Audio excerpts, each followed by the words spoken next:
Hello, and welcome to our RaDEEo drama presentation of Glass Onion, a Knives Out mystery. Please note that this is a live performance, and the cast has had no rehearsals together, so there may be occasional stumbles in the dialogue. We're expecting to have a lot of fun, and hope you will too. And now, please enjoy Glass Onion. A hand knocks on a door, and a muffled noise is heard inside. It opens, revealing a woman in her 30s, nicely made up in a beige blouse with sweatpants and Uggs. She's on the phone and a bit surprised to see the courier with a large parcel about 2 feet wide and 1 foot tall. No, subject to their approval. Hold on. Oh, hey. Oh, shit. Oh, sorry. Let me. She puts her arm awkwardly over her mouth as she hurriedly signs for the package. Thank you. The date is May 13th, 2020. Inside the large suburban house, the woman puts the large box on the kitchen island, where her husband, also in his 30s, with shaggy hair and a vintage Greenpeace t-shirt, wrangles 3 kids and sorts paperwork. What's this? I don't know. I've got the CNN thing and now. She rushes into the living room, where a mini studio is set up in front of a bookshelf. DeBella 2020 election signs are hung everywhere. An assistant stands by. Amy, come on. Look alive. Hold that, please. The woman hands Amy her phone and coffee before sitting at her desk. On in 10. She's leading you in now. In the kitchen, Mr. DeBella slides the lid off the parcel, revealing a large, smooth wooden box with a small note. Love, Miles. He calls out. It's from Miles! His wife's eyes widen for a moment, but she composes herself as the studio light turns on and the news anchor introduces her. And with me now is Connecticut Governor Claire DeBella, whose Senate campaign is picking up steam, as she positioned herself as a very different kind of candidate. Governor, thanks for joining us. Working from home like the rest of us, I can see. Yes, welcome to our office, campaign center, and kindergarten. We are losing our minds. Elsewhere, within a cavernous warehouse-sized space with clean floors and massive pieces of strange equipment, someone in protective gear and a face shield rolls a small cart through the otherwise empty and dark room, ceiling lights automatically turning on above them, then blinking off when they're out of range. A TV plays nearby in what seems to be an open, unused break area with beanbag chairs. Your campaign is backed by billionaire philanthropist Miles Bron, founder of the ubiquitous tech giant Alpha, which now has dozens of companies from Alpha Cosmos to Alpha Car to Alpha Shop and Alpha New. On the cart is a wooden box, identical to the one Claire received. A huge sign on the wall reads Alpha Cosmos. A man sits alone at a table, facing a wall of people on a video call. I know. But what can I do? You can tell him no. Lionel, you're a scientist, not a publicist. You can't keep making excuses for every one of Miles Bron's insane whims. But genius always looks like insanity at first, though, right? Isn't that how he became Miles Bron? You guys have no idea. The man faxes me in the middle of the night. Loves his faxes. He sends me his ideas, and I'm supposed to... You know what? You tell me. Genius or insanity? Lionel pulls up a handful of fax pages from a pile on the table and holds one up. Uber for biospheres. I don't know. Okay, maybe. AI in dogs equals discourse. Okay, I mean, all night long, they just keep... But then... He points to a framed fax on a table across the room, next to a fax machine. Remember child equals NFT? We all laughed. But then, the Crypto Kids app paid for this building. The door opens wider, and the worker pushes the cart in. Delivery. I wiped it down. Lionel waits for the worker to leave the room before walking over to the cart. How can you argue with that? We know, never bet against Bron, we know it, but he's asking us to put a volatile substance on a manned flight. He won't listen. He just comes back with make it work. And what if it works? This is science, not a religion. Remember that, Lionel. Because if your name is on this and it fails, it will sink you forever. Lionel sees the greeting card on the box. Meanwhile, it's a beautiful day in Manhattan, and inside a large, luxurious apartment, Claire's interview is playing on a TV. I'm hardline on climate change. If that scares you, go stick your head back in the sand. My constituents trust I'm going to fight the machine to keep their water clean and land green. Oh, that's good. We got to get t-shirts with that. Remind me. None of the approximately 36 people in the apartment are watching the TV. The dizzying array of people includes models, musicians, authors, designers, circus performers, and more, smoking, drinking, and partying like this isn't 2 p.m. on a weekday during a pandemic. Only one person in the room is wearing a mask, one of the circus performers. The mask only covers the upper half of their face. A fashionable woman in her early 40s sits near the center of the chaos. A few men are, at any given moment, always paying attention to her, though she is not paying any attention to them. She looks around the room with exasperation. I'm so bored. Peg! Where's Peg? Peg! A weary woman in her late 20s shuffles in the door holding a familiar box. Here. She speaks to a performer as she passes them. Please stop fire spinning inside. She deposits the box on a coffee table in front of her boss. Peg, please. I'm so bored. She puts her hands together in a praying position. No phones. One of the men nearby furrows his eyebrows in confusion. Why can't she have her phone? She's man. The party host rolls her eyes and sarcastically does air quotes. No, it's because she's afraid. I'll tweet. Peg gestures for her to continue. Ethnic slur. Another gesture from Peg. Again. Yes, and you agreed. No phone for the rest of the media cycle. I didn't even know that word referred to Jewish people. I thought it was just a generic term for cheap. Chewy? Everything's so woke these days. It's out of control. And I say it like I see it, no filter. People can't handle it. That's their problem. What is this? I don't know. Some guy just dropped it off. The other woman gasps, lighting up as she sees the card on the box. Back in Claire's kitchen, her phone rings and displays the name Lionel, along with the picture of the man that looks to be at least a decade old. She puts him on speaker. All right, genius. What is this thing? Well, It's a Miles invention. Well, duh, but I mean, what is it? It's just like a block of wood. Lionel knocks on the box and runs a hand over it. There's gotta be a way to open it. Claire gives her husband a harsh look, clearly only wanting Lionel to speak right now. it's solid. There's no latches or even visible seams. It's solid. The wood grain pattern is weird, though. It's like it's familiar. Claire's phone buzzes with another call. Oh, wait, hold on. It's Bertie. She adds the new caller. It's the fashionista at the still roaring party. Okay, how do you open this thing? Hi, Bertie. Lionel's on too. Hi, Peg. Peg's putting out a fire. She'll be back. Another fire? Bird, what did you say this time? You've got to stay off the Twitter. No, it's nothing like that. It's fine. Peg runs by with a fire extinguisher. Now, is this a Miles thing? Have you figured out how to open it, Lionel? Lionel, use your science brain. Working on it? Bird, should you really be having a party? They're in my pod. It's fine. Has anyone heard from Duke? No. A muscular man in his 40s with full sleeve tattoos and a lion logo on his shirt and camo hat stands in a 3-car garage. A gorgeous Mustang, sleek weightlifting equipment, and expensive gadgets are behind him, and a camera is in front of him. A nearby monitor shows he is streaming to YouTube.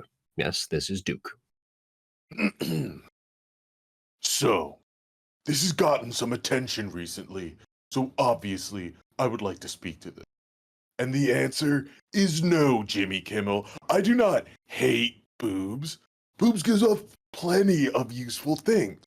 Boobs give us milk, cheese. Breasts nourish our young until the age where we can hunt for them. And let's be honest, boobs are fun. There's nothing wrong with that, right, babe? A woman in her early 20s steps into frame, dressed in camo pants and a black sports bra. She skips up to the broadcaster. I love my boobs. They're so much fun. Oops, sorry, feminists. She struts off screen as Duke continues. So when we're referring to the breastification of America, I mean, what that means is a breakdown of the natural order. Evolutionary truths that go back billions of years. So when you're asking a young man in America to slow down just so women can catch up, ugh. Duke! The voice is coming from the house, not the garage. For centuries in the Western workplace, the Western workplace has been dominated by men. Dookie! Because that's what nature made us do. Dookie! Whiskey stands by the computer and looks at her phone, clearly bored. Whiskey being the woman in her 20s. Duke is standing in front of a green screen and is actually broadcasting from a slightly shittier three-car garage, with none of the polish or decor. Dookie, I've been calling you! You gotta answer me when I call! Duke weaves out of the garage and into a hallway of a McMansion, shutting the door behind him. His mom walks through with a basket of laundry. Oh, will you shut it? We've been over this a million times. I told you, when me and Whiskey are live, you really gotta let us. Ma slaps him hard enough to rattle his teeth. Oh. You tell your mother to shut up? Sorry. Just when we're live. What? When we're. What? Jeez, Mom, sorry. You gotta deliver. It's in the kitchen. Back on the conference call, Lionel's examining the box with a loupe. Maybe it's sensitive to heat? Oh, wait, it's Duke. Hold on. Duke! Duke's box is on the McMansion kitchen table, but his is different. The wood top is not smooth and featureless, but covered in complex puzzles. What is this thing? My ma already broke it. It's a stereogram! She did something to it, it opened up. I don't know, she broke it. Stereo. A whatagram? Wait, a stereogram. Were those things? Oh, those magic eye things. I could never do those. Ma! What'd I tell you about touching my stuff? Lionel brings his fingers close to his eyes so they cross, then moves them away. The pattern on the wood grain doubles and blurs, then focuses and comes together, forming a large arrow shape on the top of the box. He presses his finger just under the tip of the arrow, and a hidden button in the wood depresses with a click. The top of the box slides open, revealing 4 quadrants with intricate puzzles, 3 covered with fine gold mesh. The first is a grid with red and blue marbles arranged on it. Do you group them by color, maybe? Or size? Weight? Should I weigh them? 8 by 8. It's a chessboard. This is a chess endgame. It's set up for mate in 1. Should I? Do it, Kasparov. Claire slides one of the marbles across the grid, and one of the gold meshes covering one of the other puzzles slips away, revealing the next. A completed tic-tac-toe grid with an F to the left of it, and a small telegraph tapping device. That's tic-tac-toe. I know this. But it's solved already, so it can't be. It's tic-tac-toe. Thank you for contributing, Birdie. Yes. Wait, the tapper thing. It's for Morse code. The X's and O's are dots and dashes. It's and does. That's an O and U are for, which is here. It's tic-tac-toe.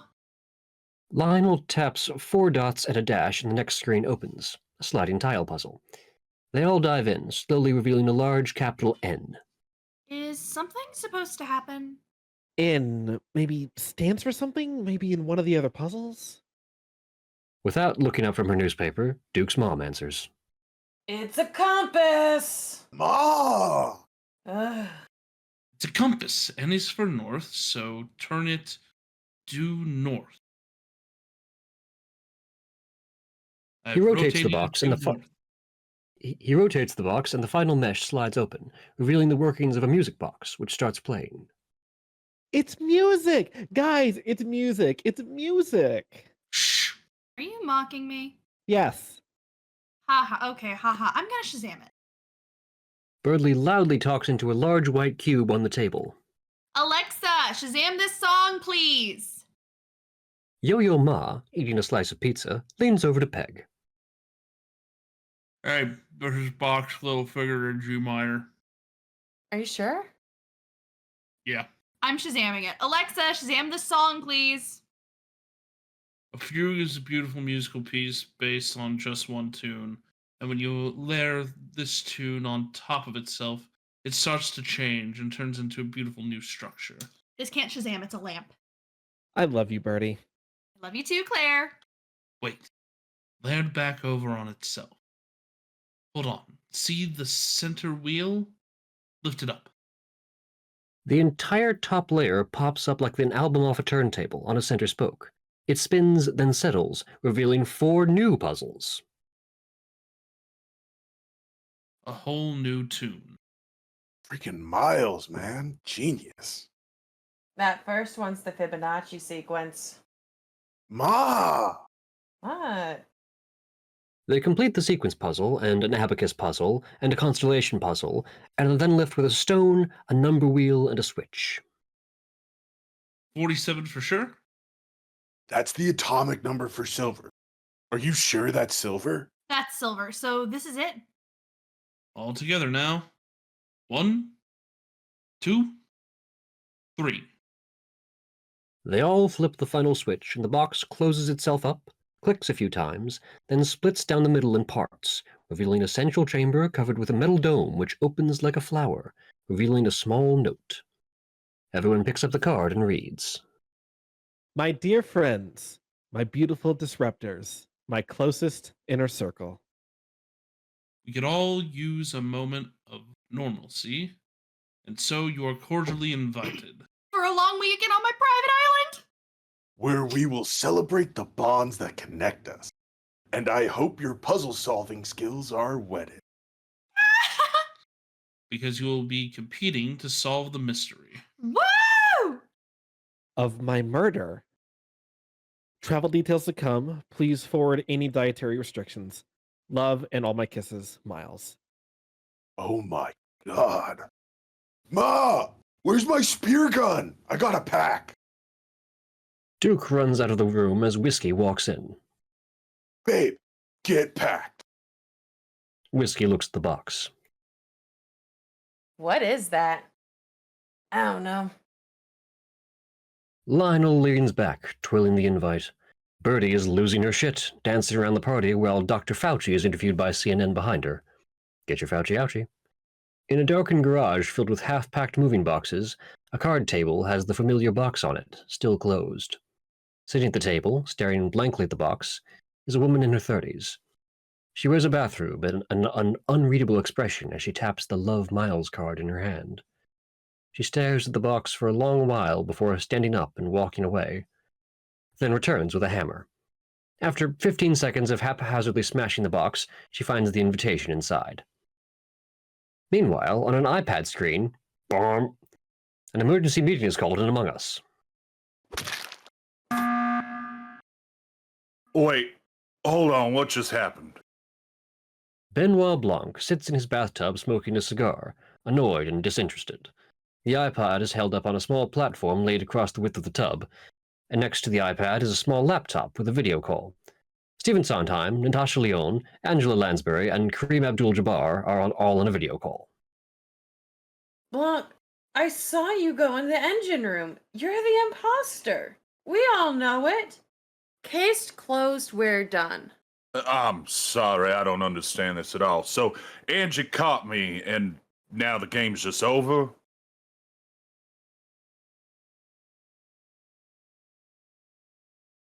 I mean, Steven, back me up here. Sorry, Blanc, you're thrown out of the airlock. It's a no-brainer. I gotta say, The world's greatest detective. I thought you'd be better at this. I think maybe this game's just not my thing. Maybe we should try Quiplash? There's a knocking outside the bathroom somewhere. Or maybe Codenames. No, look, I appreciate what y'all trying to do for me here. We're worried about you, buddy. Lockdown's not been easy for any of us. But Phillip told me you haven't left the bath for a week. Oh, that is hyperbole. Knocking again. Get that, would you? You're not in the bath again, are you? No. He turns back to the video call. I lose it between cases anyway. I think I might be going insane. My mind is a fueled up racing car and I got nowhere to drive it. Hey, can I ask, have you tried crosswords? No, Natasha, I don't need puzzles or games. The last thing I need is a vacation. I need danger, the hunt, a challenge. I need a great case. Long? There's someone here for you. With a box. A week later, Blanc is at a small pier in a Grecian town port, wearing a burgundy face mask with white polka dots. Blanc is alone, using his single suitcase as a chair until an N95 masked Lionel approaches, stopping about 20 feet from Blanc. He gives him a polite nod, but doesn't engage. Blanc stands and is about to say something when a car approaches and gives 2 friendly beeps. Claire climbs out, wearing a plain face mask that has slipped off her nose, but she pulls it back up. Governor? Hi, you genius. Birdie and Peg come down the pier in a golf cart driven by a masked bellhop from the little hotel, Louis Vuitton bags stacked in the back. Birdie wears a fashionable but totally useless lace face mask. Peg has a standard blue medical mask, properly worn. Hello! Oh my god, we can't hug, right? No. Hi, Peg. Hey. I mean, can we? I just want to hug everybody. Elbows? Oh my god, hi! You need a hand, Peg? Yes, please.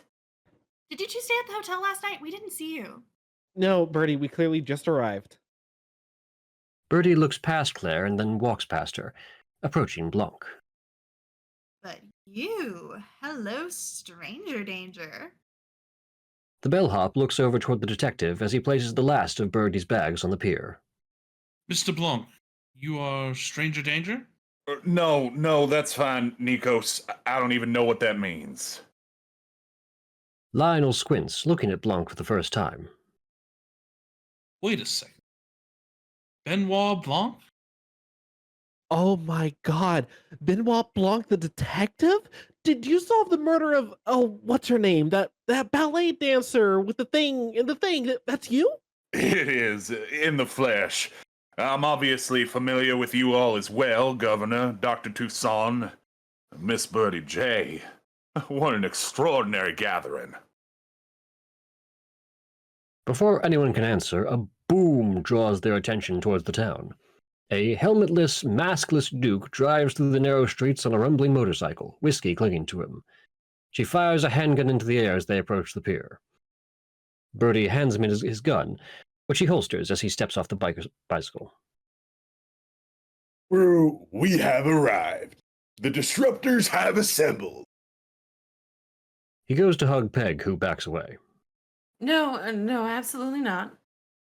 Duke! She and Duke embrace. Lionel and Claire nod, but don't approach. The Duke? Duke, hello. Hey guys, remember my girl, Whiskey? Hi. Of course, Whiskey, hello. Who's that? Why are you in Greece, Mr. Blanc? Well, I was invited by Miles Bron. The gang exchanges confused looks. Duke says, weirdly suspicious, You tight with Miles? No, never met. Oh, I get it. The murder mystery thing. Benoit Blanc is going to help solve the mystery of Miles's murder. This will be fun. Cute. Well, we'll see. A ship horn blares and a sleek 3-level boat glides toward the pier, while another car horn is heard and a black SUV drives up. A man in a sport coat climbs out and speaks efficiently. Ladies and gentlemen, welcome to Greece. This fine craft will take you to Mr. Bron's island, a 2-hour journey. Your captain, Mr. Andino, will assist you with your luggage. But first, would you each lower your masks and extend your tongues? This will be momentarily uncomfortable. He holds up a strange chrome device that looks slightly like a gun. Birdie removes her useless mask and opens her mouth. The man aims the gun's nozzle into her throat and shoots a burst of compressed mist with a sharp pfft. As she gags, he attaches what seems to be a smart slap bracelet onto her wrist. The device Mr. Cody? beeps as it wraps around her. Mr. Cody? No pineapple in that, right? Duke don't dance with pineapple. There is no pineapple. Duke opens his mouth and is given his dose and wristband. The efficient man moves down the line while Blanc and Claire wait at the far end of the pier. Well, it seems I'm odd man out, Governor. You're all friends? Miles, this one of these weekend reunions every year, some not-so invitation, some extravagant trip, his little menagerie. Excuse me, I love your accent. I just had to try. Oh! Claire removes her mask as the man approaches her, gagging like the rest from the pressurized gas. As she recovers, Birdie sidles up to Blanc, holding her still useless mask. 8 years of doing these trips, and you're the first new person he's ever invited. Oh, You must be very special. What's this material your shirt's made out of? I love it. cotton, I think. Sir, Blanc points at the gas gun. What is that? open please. Blanc does, and he lets out only a small ahem after he's sprayed and starts to pull his mask back up. You won't need that anymore. I won't. You're good. He holds up a white slap bracelet, and Blanc holds up his arm. What is that? Is that some kind of disinfectant, or...? You're good. Have a good trip, everyone. Everyone starts filing up the gangplank when another car horn gets their attention. A taxi pulls up, and the woman who smashed the box gets out with a small suitcase, dressed almost as fashionably as Birdie. She looks over at the gang. Birdie waves and smiles hollowly at the woman. Andy, hi. Holy shit. Andy is given her dose of gas and wristband, and soon after the boat departs. Blanc meanders over to Lionel, who leans on an upper deck railing, looking at Andy, who is alone on the deck below them.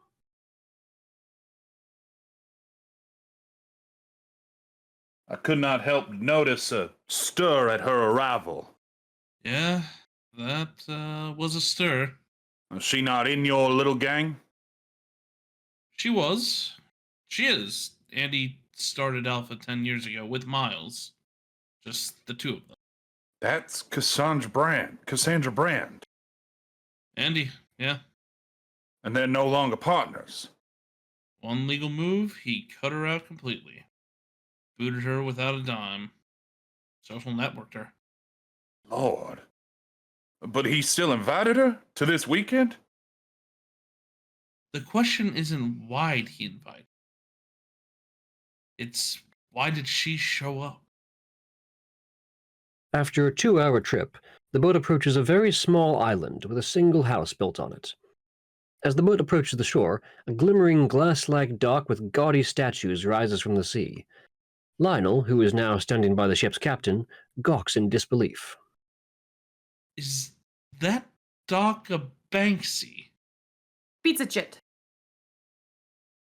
Oh, is that the name of the island in Greek? Pizza chit. Chit.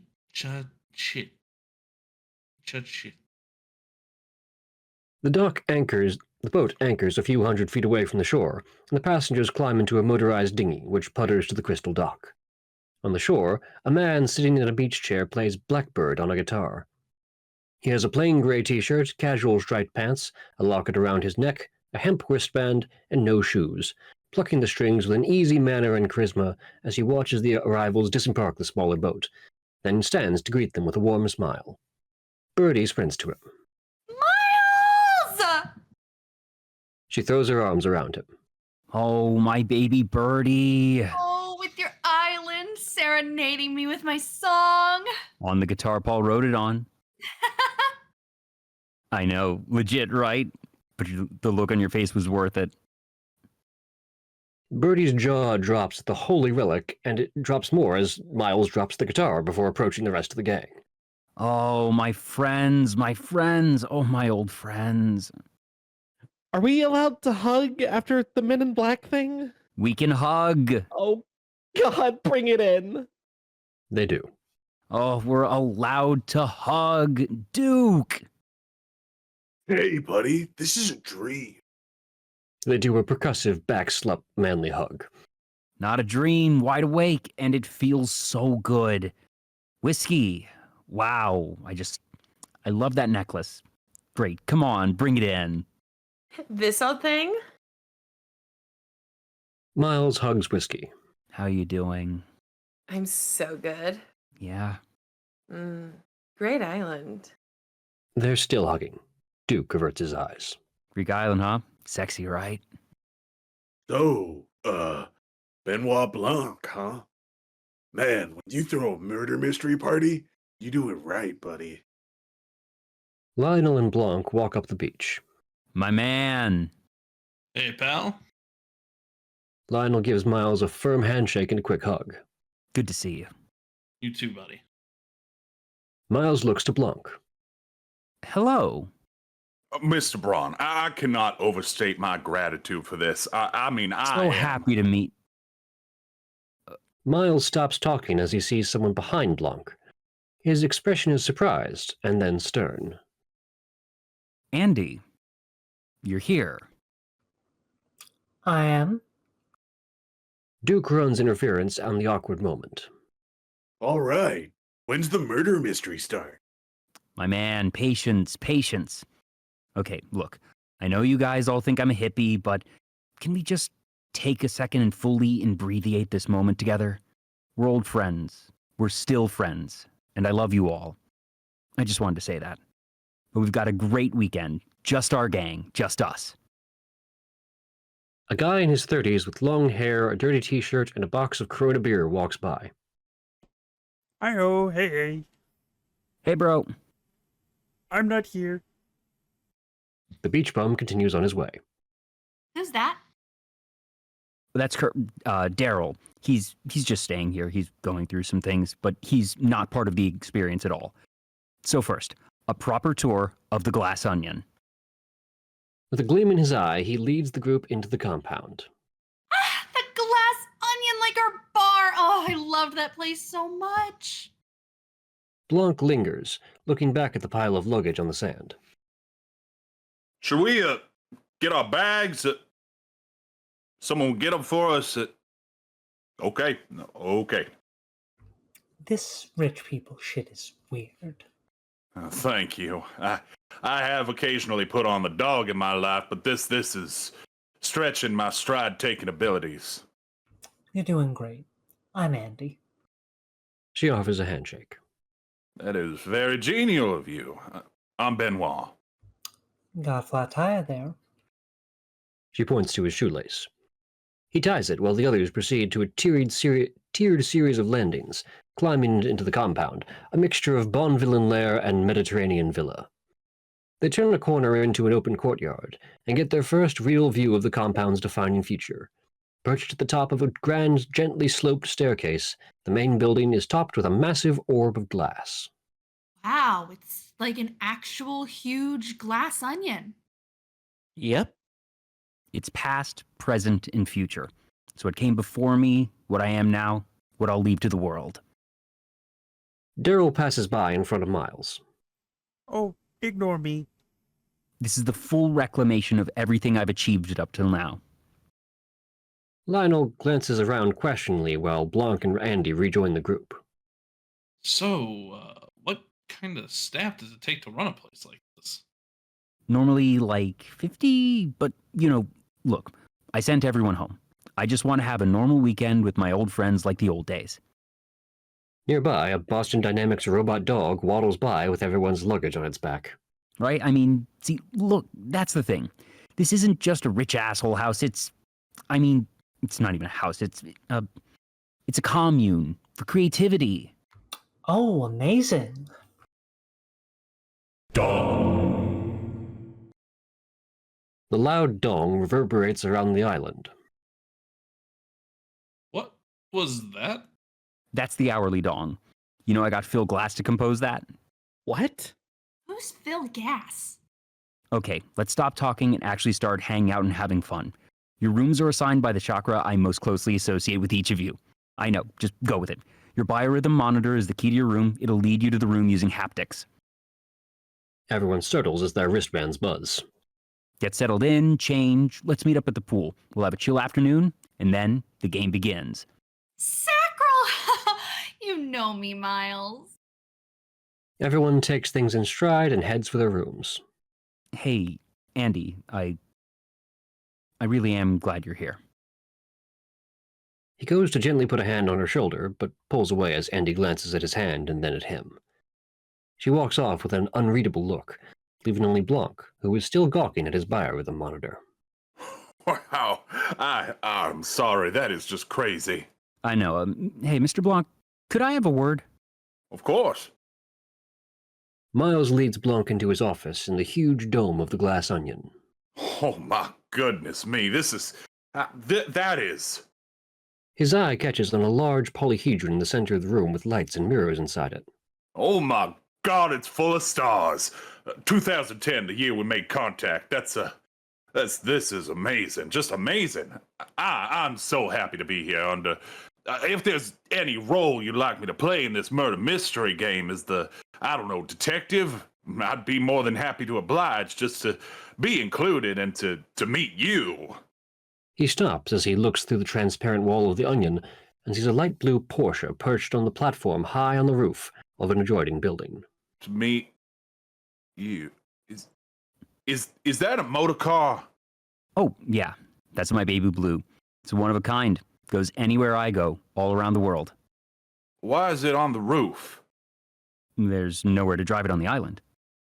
Of course. Mr. Blanc, I wanted to ask, what are you doing here? I'm sorry? What are you doing here? You invited me. No, I didn't. What? You sent me a box. Wait, you received a box? Yes, a wooden box was delivered to my home with some simple children's puzzles. Miles flinches. Which, once I completed them, there was an invitation inside. Do you have that invitation? Yeah, yes, I do. Blanc, shaken, digs in his jacket pocket and produces a familiar blue card. I'm sorry, I'm very confused. Is this part of the game, or...? This is just like the others, but I didn't send it to you. How many of these boxes did you create? 5, one for each of my friends. No test boxes, no prototypes? No, my puzzle guy barely got 5 done in time, and he apprenticed with Ricky J. And once these boxes are open and the puzzle's complete, is there a way to close them again, to reset them? Miles' eyes widen. Hang on. Someone reset the box. They sent it to you as a gag. Miles is doing a murder mystery. Let's invite Benoit freaking Blanc. Oh my God, it's so good. I am mortified. I don't... Why? I've got the pre-definite detective in the world at my murder mystery party. That is so legit. Mr. Bron, I've learned through bitter experience that an anonymous invitation is not to be trifled with. Okay, look, come on. I'd love to have you visit me at my home. There, you've been invited. You're an official guest now. Thrilled to have you. I mean, relax, enjoy yourself. Hey, try to solve the murder mystery, if you can. I don't want to toot my own horn, but it's pretty next level. I'm gonna foil. See you at the pool. And Miles is gone, leaving Blanc with a look of deep concentration on his face. Perched high on the property, a long infinity pool meets the sky seamlessly. Birdie makes her entrance in a fabulous swimsuit streaming a silk robe behind her. She sits by Lionel and Claire, the former in a sleeveless shirt and cargo shorts, the latter sporting an aggressively beige one-piece with a pool robe over it. Lionel, you are too hot to be a scientist, and Claire, you look so cute! Claire flips her off. Aw, thanks, Bird. You really try. I like that. You really make an effort.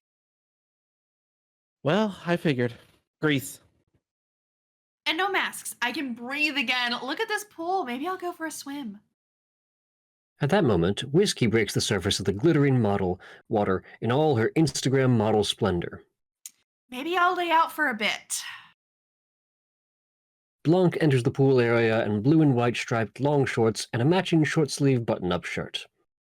He joins Miles, Brody, and Peg in a lounge area, where Miles holds court, sipping a beer and strumming his guitar. Hey, Blanc, have a dip. Grab a hard kombucha. They're actually pretty good. Jared Leto sent him over. Think he wants me to invest. Well, I am on vacation, so... Duke calls out from the pool. Hey, pooch me. Miles tosses him one from the nearby cooler, which is a miniature version of the Porsche from the roof. The baby blue! Iconic. Hey, Miles, remember that night you almost pancaked me on the road outside of Anderson Cooper's birthday. Coop's parties are memorable.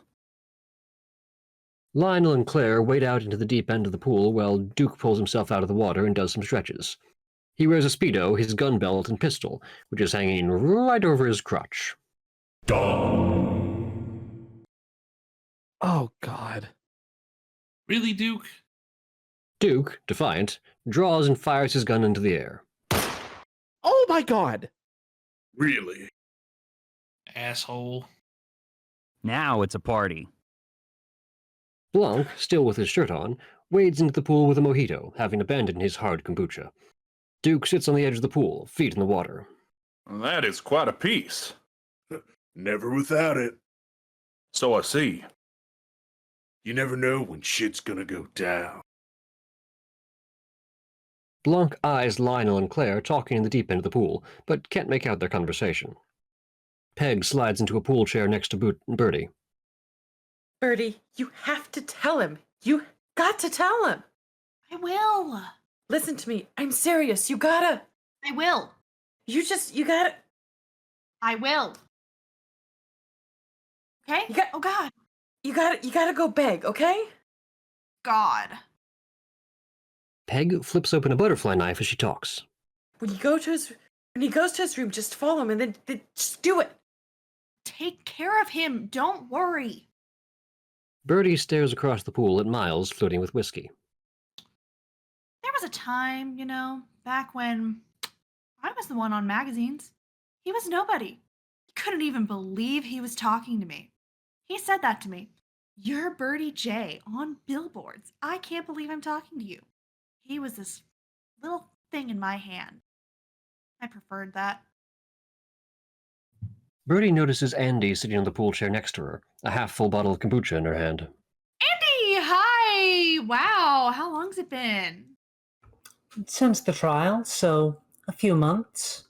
The trial, that was not fun. I mean, for all of us, for anybody, right, Peg? Right? I'm uncomfortable. I'm gonna go for a swim. She unceremoniously leaves. Later, Blanc strolls out from the pool house and into an indoor-outdoor lounge area holding a magazine. He notices a beeping device on a small table nearby. Miles, Bertie, and Peg are sitting on couches, and there are plenty of other seats that are still unoccupied. Now, I can handle the Matisse in the bathroom, but is that a fax machine? Miles doesn't even have a phone. It's really convenient. I have one number, goes to all my fax machines all over the world. There's something about analog that's just... Oh, look at this blast from my past! Bertie goes to Blanc and takes the magazine out of his hands. It's a late 90s copy of British fashion magazine The Face. A teenage Bertie is on the cover with a large red diamond set on her forehead. Look, everybody, look! Miles, you are so funny having this around. May I ask, if it isn't too presumptuous of me, what first drew you all together? You're such an eclectic bunch. I think disruptors recognize each other. Yes. You've used that word before. Disruptors. What does that mean? Well, some people think Bertie is disruptive every time she opens her mouth, just because she's saying what everyone's thinking, but no one has the nerve to say. It's true. I say it like I see it. No, but seriously, you know about Sweetie Pants, right? Well, I'm going to embarrass myself. I adore Sweetie Pants. I live in mine. You're sitting next to Bertie J, She was a fashion icon, then the youngest editor ever of Shishi magazine, right? Establishment BS on top of the world, but then... Well, there was the whole thing with the Halloween costume. Oh, It was just tribute to Beyonce, but people did not take it that way. Anyway, I had a lot of time at home. I just spent all my time in... no, in sweatpants. She comes out with designer, high-quality, comfortable sweatpants just as a pandemic hits. She disrupted her own disruption. She made a killing. Oh, and there's Duke. And look at Duke. You think people looked at him and saw anything other than the beef? You think they saw the first influencer to have 1 million followers on Twitch? Yes, I did. Here it is. Deal with it. Claire and Lionel have joined the group. And what about Claire? You know, soccer mom in beige throwing grenades into machine politics? Lionel, he didn't wait 10 years licking on the taint of academia to get permission to start pushing boundaries of science. He just did it. And that's what I did without... Andy appears. That's what we did with Alpha. Disrupt. Tell you a little secret. Your world is about to change. Once you hear it, you can't unhear it. Is your phone turned off? Oh, I left it in my room. Okay. If you want to shake things up, you start with something small. You break a norm or an idea or a convention, some little business model. But you go with things that people are kind of tired of anyway. Everyone gets excited because you're busting up something that everyone wanted broken in the first place. That's the infraction point, though. That's the place where you have to look within yourself and ask, am I the kind of person who will keep going? Will you break more things? Break bigger things? Are you willing to break the thing that nobody wants you to break? Because at that point, people are not going to be on your side. They're going to call you crazy. They're going to call you a bully. They're going to tell you to stop. Even your partner will say, you need to stop. Because as it turns out, nobody wants you to break the system itself. But that is what true disruption is. And that is what unites all of us. We all got to that line and crossed it. See? Yeah. So, disruptors. All of us. A single pair of hands clap. Andy, with a wry smile on her face. Wow. That was some real red pill stuff, Miles. The Andy I built Alpha with, she believed it. Oh, I believed it. I believed it. Mr. Blanc, you're a detective, right? Yes, Can you spot the other thing? The real thing this group has in common? Andy, come on. Oh, Lionel. Everybody knows who Lionel works for. That's no secret. We all know who bankrolled Claire's campaign. But when nobody would touch Bertie with a 10-foot pole because she went on Oprah and compared herself to Harriet Tubman... In spirit! Oh my god! Who do you think showed up as an angel investor in Sweetie Pants, huh? And Duke. When Duke got banned from Twitch for hawking rhino horn boner pills to teenage boys... There was 0 rhino in those pills.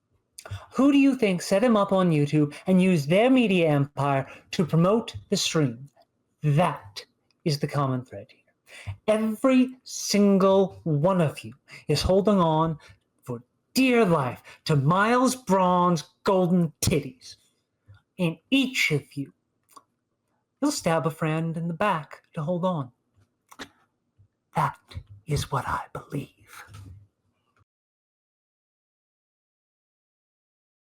She storms out, taking another sip of kombucha, and Claire goes after her. Andy, wait. Wow. That was so real. Anyway, dinner at 8. See you all there? Miles ambles off. Like Miles said, I'm a truth teller. Some people can't handle it. it's a dangerous thing to mistake speaking without thought for speaking the truth. Don't you think? She grins flirtatiously at him. Are you calling me dangerous? Well, we'll see. If you'll excuse me. He steps away. Across the compound, Lionel trots into a garden where he finds Claire. She's watching Andy, far off now, stumbling as she heads for the building's side entrance. Something's off. What do you mean? She's changed. What's she playing at? Elsewhere, Peg intercepts Miles on his way up the steps to his villa. Mr. Bron? Wait. Hey. Hi. Hello. Don't do this. Sorry? Bird showed me the statement you want her to make to the press about Bangladesh, and if you make her go through with it, her name is destroyed. But you see, my resume is just Birdie J, and a short stint in retail, and then Birdie J. So, you see, if her name is destroyed, then my name is... I'm sorry. He looks at the assistant questioningly. It's Peg. I'm begging you. You gotta make her make that statement. It's her only way out. He smiles reassuringly and walks off. Unbeknownst to either of them, Blanc is hiding behind the shapely buttocks of a nearby statue, eavesdropping. Well, it's more like cake, actually. Once Peg has walked off, Blanc walks through the gardens and art installations, deep in thought. On the crest of a hill, he catches a glimpse of Duke jogging. Blanc removes a cigar from his shirt pocket and lights it. No sooner has he exhaled one puff than red lights start blinking in the trees around him, and a sharp alarm sounds as a calm, recorded voice speaks. This is a smokeless garden. This is a smokeless garden. He panics and tosses the cigar into a nearby pond, but then the pond lights up red. Please keep our water clean. Please keep our water clean. Blanc flees. Nearby, Duke continues his run, but stops when he sees something. He crouches into some bushes near a window and sees Miles and Whiskey kissing on a bed. A twig snaps behind Duke. He looks back, but nobody is there. He looks to the window again and clenches his fist, not seeing Blanc peeking out from behind a tree several yards behind him. Later that night, everyone assembles in the lower level of the Glass Onion, a wide-open space with a central entryway that is dotted with nearly 24 glass sculptures of various shapes on pedestals. One side of the room is a very 70s-feeling lounge area with inset couches, and the other has a dining table with a spectacular view of the island. Miles greets his guests, drink in hand and an unlit pipe in his mouth. Welcome, gang. A few cocktails before I'm murdered. I think I remembered everyone's favorite. And we've got tamales. Miles stands beside a stacked bar card with fixed drinks on top. Each glass has the guest's name elaborately etched on it. He hands Lionel his glass. My chemist. Lagavulin 16? He likes it heavy on the peat. Serve it up neat. Blanc goes for the snack tray with mini tamales and hot sauce, loading one up as Birdie grabs a tall, yellow, fruity drink from the cart. Is this my Cuban breeze? The drink that got us on the no-fly list at St. Bart's. What else? Hashtag worth it. Miles silently hands Peg a red solo cup before giving Claire a proper glass. Claire Bear, room temp white.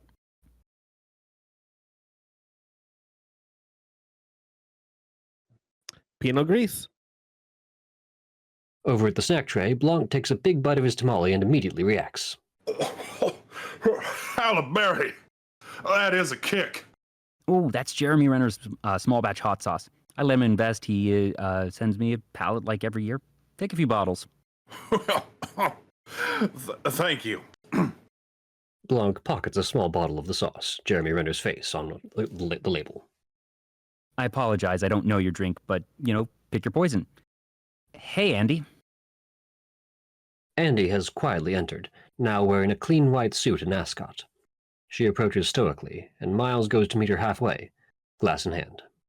I'm hoping it's still whiskey soda. Andy eyes the glass that is offered to her suspiciously before accepting, but doesn't drink.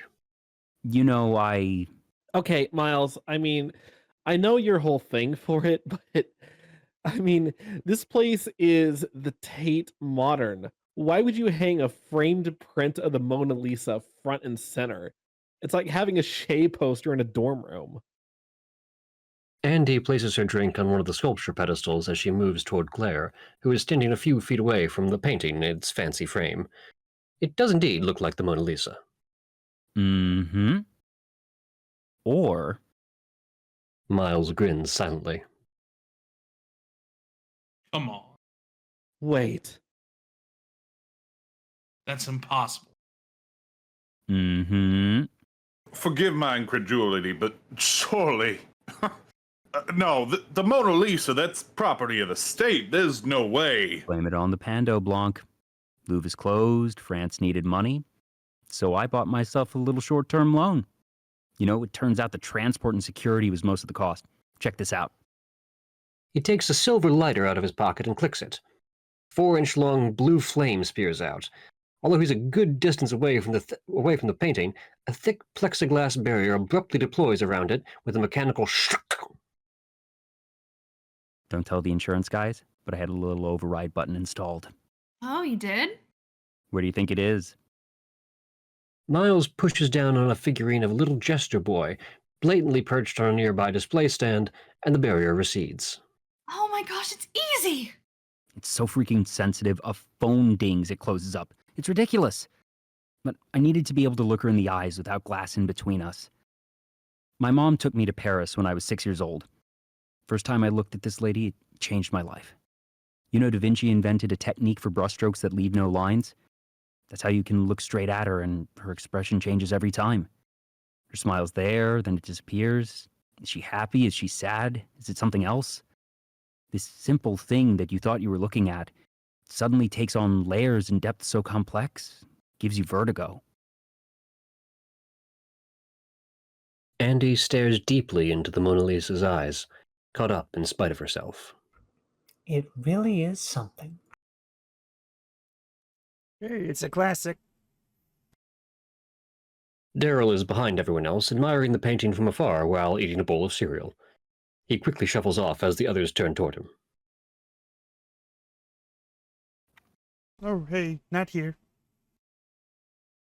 You know, every time we've gotten to the point where I'm going to strangle you, you pull something like this and it's magic. Thank you. Thank you. Look, it all started with her. What did I say to you guys that first night we all hung out at the Glass Onion? What did I say? I want to be responsible for something that gets mentioned in the same breath as the Mona Lisa forever.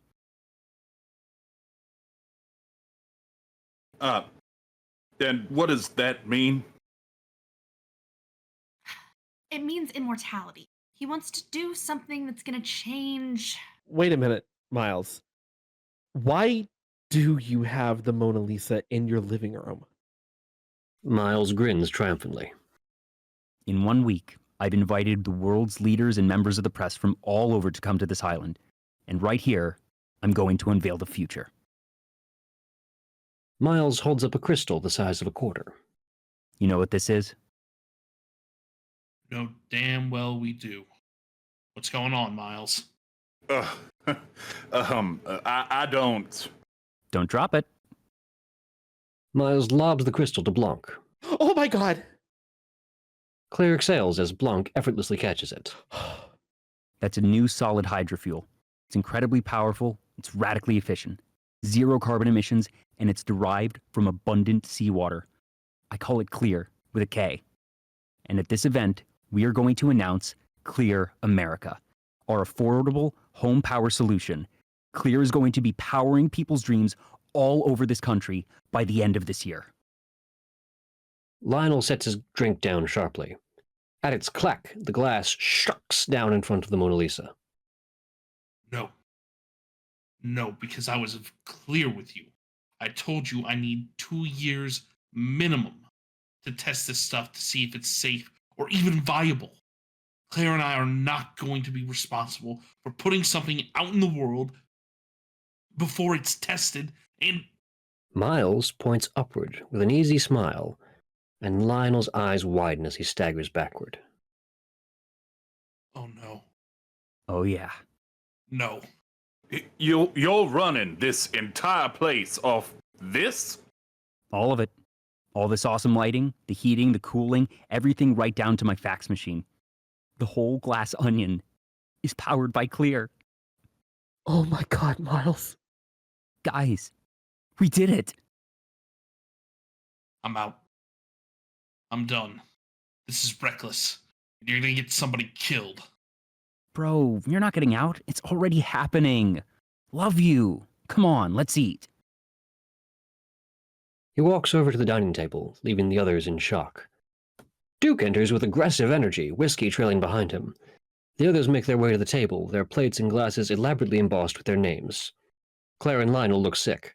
Bergie and Peg look sullen. Duke looks furious, especially because the place settings have whiskey seated next to Miles. Blanc and Andy have been added in at the end, next to each other, unreadable. Miles taps his glass with a knife. Okay, gang. It's been a memorable weekend already, to be sure, but now the real fun starts. We've got 3 days to bask in the sun, swim in the Ionian Sea, eat good food and wine, and enjoy each other's company. But alongside and underneath the party, you've been charged with a serious task. Because tonight, in this very room, a murder will be committed. My murder. You will have to closely observe the crime, consider what you know about each other. Know that across the island, I've hidden clues. Some may be helpful, some may misdirect. That's for you to determine.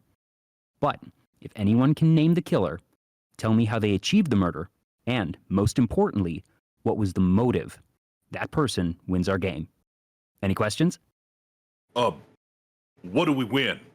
What do you mean? What do you want? No, nothing. I just thought maybe there was a prize or something. An iPad or like... The other guests look at Blanc on the same wavelength as Miles for once. Okay, fine. Yeah, no, the winner gets an iPad. And, once you're dead, will we still be able to talk to you? Yeah, I'm not playing dead the whole weekend, dude. We hang out, but you can't ask me questions. I'm not gonna help. I don't actually need an iPad. I'm just saying, it's just when you said win, Can we work together? Only one person can solve the crime, so if you have a theory, keep it close to your chest. It's designed to be hard. This one will take the whole weekend. Well, this is truly delightful. Oh, have we started already? Is it? Well, the murder hasn't happened. Oh, yeah. But yeah, why not? As Watson said to Holmes, It was Birdie who planted a remote device on a crossbow in revenge for you stealing her signature red diamond. Blanc gives a small nod and Miles sits down, his smile gone. Look at the seating arrangement. It triangulates Birdie just perfectly with that thing. Blanc walks across the room to a crystal suit of armor holding a working crossbow, leveled at the dining table. Which is loaded with a dummy bolt, aimed directly at Mr. Bron. Now, I believe close inspection will reveal some sort of remote triggering device, but more damning, that's a vintage Jayhawk brand crossbow. Jayhawk. Buddy J. Of course, there were some other superfluous and rather clumsy clues. The hedge grows in the garden, in the south garden, that spells the letter B. Birdie's room is the sacral chakra, which is the one blocked by guilt, blah, blah, blah. But the motive, yes. On the cleverly planted 1998 issue of The Face magazine with Birdie on the cover, she famously wore what became known as the Wren Diamond, and that's a family heirloom, I believe. Well, to be clear, I didn't know what a blood diamond was, so... Mr. Bron, the large pendulous locket which has not left your deck, a bit out of keeping with your breezy island style. Would you kindly open it for us? Miles nods with forced politeness as he opens the locket, revealing a pink gem in the shape of a teardrop. My red diamond! A dramatic, passionate, and colorful crime for a fashionista, Miss Birdie J. Unfortunately, this crime clashed with the presence of Benoit Blanc. Blanc takes his seat with a triumphant smile while Miles stares daggers at him. Across the room, the distant crossbow lets out a small click, and a theatrical crossbow bolt flips up from a slit in Miles' shirt, and fake blood sprays onto his wine glass anticlimactically. Oh, that's... see that? That just went up? Very good, very good. The billionaire calmly stands and invites the detective to his office.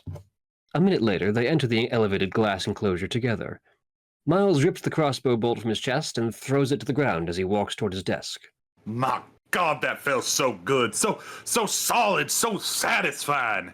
You know, like one of those mini crosswords that Time has, or I have a chef friend, and she speaks of trying to create the perfect bite, and that just felt like the perfect, satisfying, bite-sized. Blanc stops as an object flies into his chest and he instinctively catches it. An iPad. You're angry. No, Blanc, I'm just, what the hell?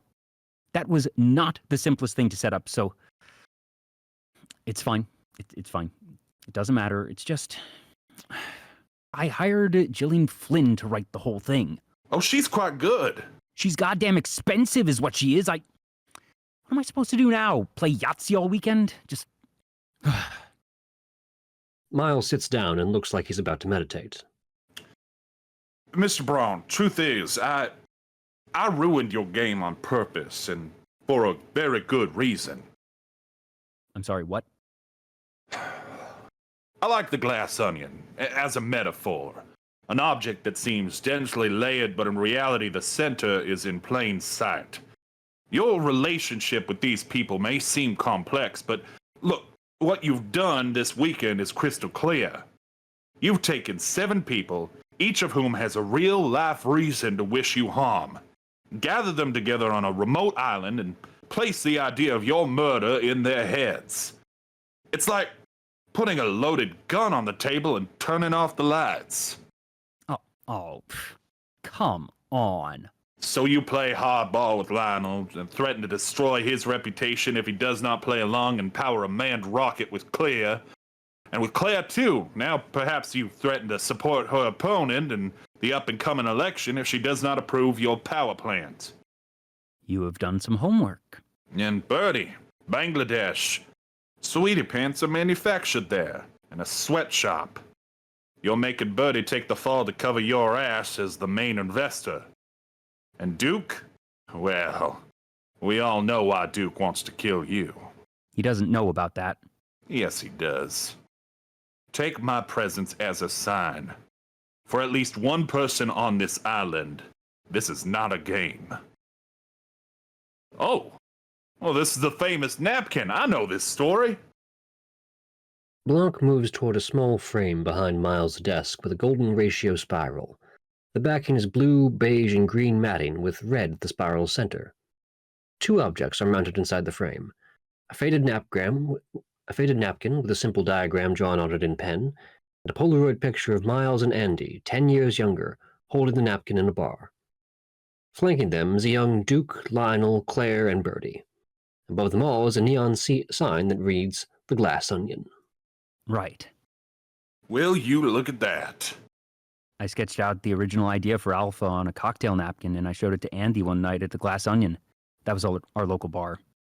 That's where it all began, but they tore it down the year after that. Andy. Yes, Andy. Andy used to tell me the truth. Nobody does that now. It's all fake smiles and agendas and people wanting what they think they're owed, hating you when they don't get it, or hating you when you don't give it to them because that's what you're there for. I know it's probably hard to have sympathy for the poor, tortured billionaire, but God damn, I miss that bar. Downstairs, the others have finished their meal and are drinking heavily. Everyone has moved to the lounge area, except for Andy, who continues admiring the Mona Lisa. Duke's phone dings, causing the security glass to shut. The notification reads, 22 new posts, Apex supplements, 5 new posts, Claire DeBella. You could just power down. It's my Google alerts. Got 'em for all you guys. Whiskey, sports, I like, general interests. Ding! Shuck. Lionel looks at Duke's phone. 2,987 new posts. Movie. We have a Google alert for the word movie. I like movies. Don't hate. Nerd. Birdie sachets back from the bar cart with a fresh Cuban breeze. Oh, God bless Benoit Blanc. We don't have to spend the weekend spelling hedges. Well, I'm out of here. Tomorrow morning, go. We just got here. Wah. You can stay, have fun. Fine, you're murdering my vibe. Claire's phone rings. An incoming call from her husband, Devon. She rejects the call and stuffs her phone into her jacket pocket. Well, I hate saying this in any context, but I'm with Duke. Or we could all get drunk and enjoy paradise for the weekend. We should go too. No, miserable in paradise. We've all earned this. Yes, you have. Everyone turns to Andy, who has made her way over to the edge of the lounge area. Claire stares back hard at her, angry drunk. Are we even going to talk about the elephants in the room? Or are we just going to toss a tablecloth over it and push through the weekend? Am I the elephant? Yeah, you're the elephant. You're not that bad. What'd you come here for, Andy? I mean, given the circumstances, I think that's a fair question. Fair. Oh my god. Yes. No. Fine. Nothing about any of this is fair. Congratulations. Now you know. And we all stuck with Miles. What do you want? You want to know why we did it? Really? Why? Do the math. It's easy math. So you come here in your Gucci flats Valentino. telling us that we owe you? You made money off of Alpha all those years. You did fine. You got No, he got his from me. All of it. My life was taken from me by someone, by everyone in this room. Do you even know what that means? Huh? What Claire's trying to say is we're sorry. We feel bad for you. What do you want? Are you really asking me that? Yes. What do you want? A check? You want performative pity? Just tell us the right words that we can use so we can get on with our lives. You want revenge? You want to slit Miles' throat? You want to take us all down? What? Just drop the bombshell. Say it. Say it. I want the truth. I want the truth. I can give you that. Duke puts his phone on the coffee table. I'll be the asshole. The truth is that we're all holding on to that golden tip. We're all playing the same game here, honey, and you lost. So you can go ahead and put yourself up on a cross like some unspeakable crime has been committed against you that none of us could possibly imagine. But me? I'm tired of pretending you're the victim in this game. You just couldn't hack it. You're the loser. There. That's the truth. Duke takes a long drink from his glass, and Andy intentionally bumps into him as she walks out. Ding! Stuck! Ha ha! There she is. There's the Andy I know. Ding! Stuck!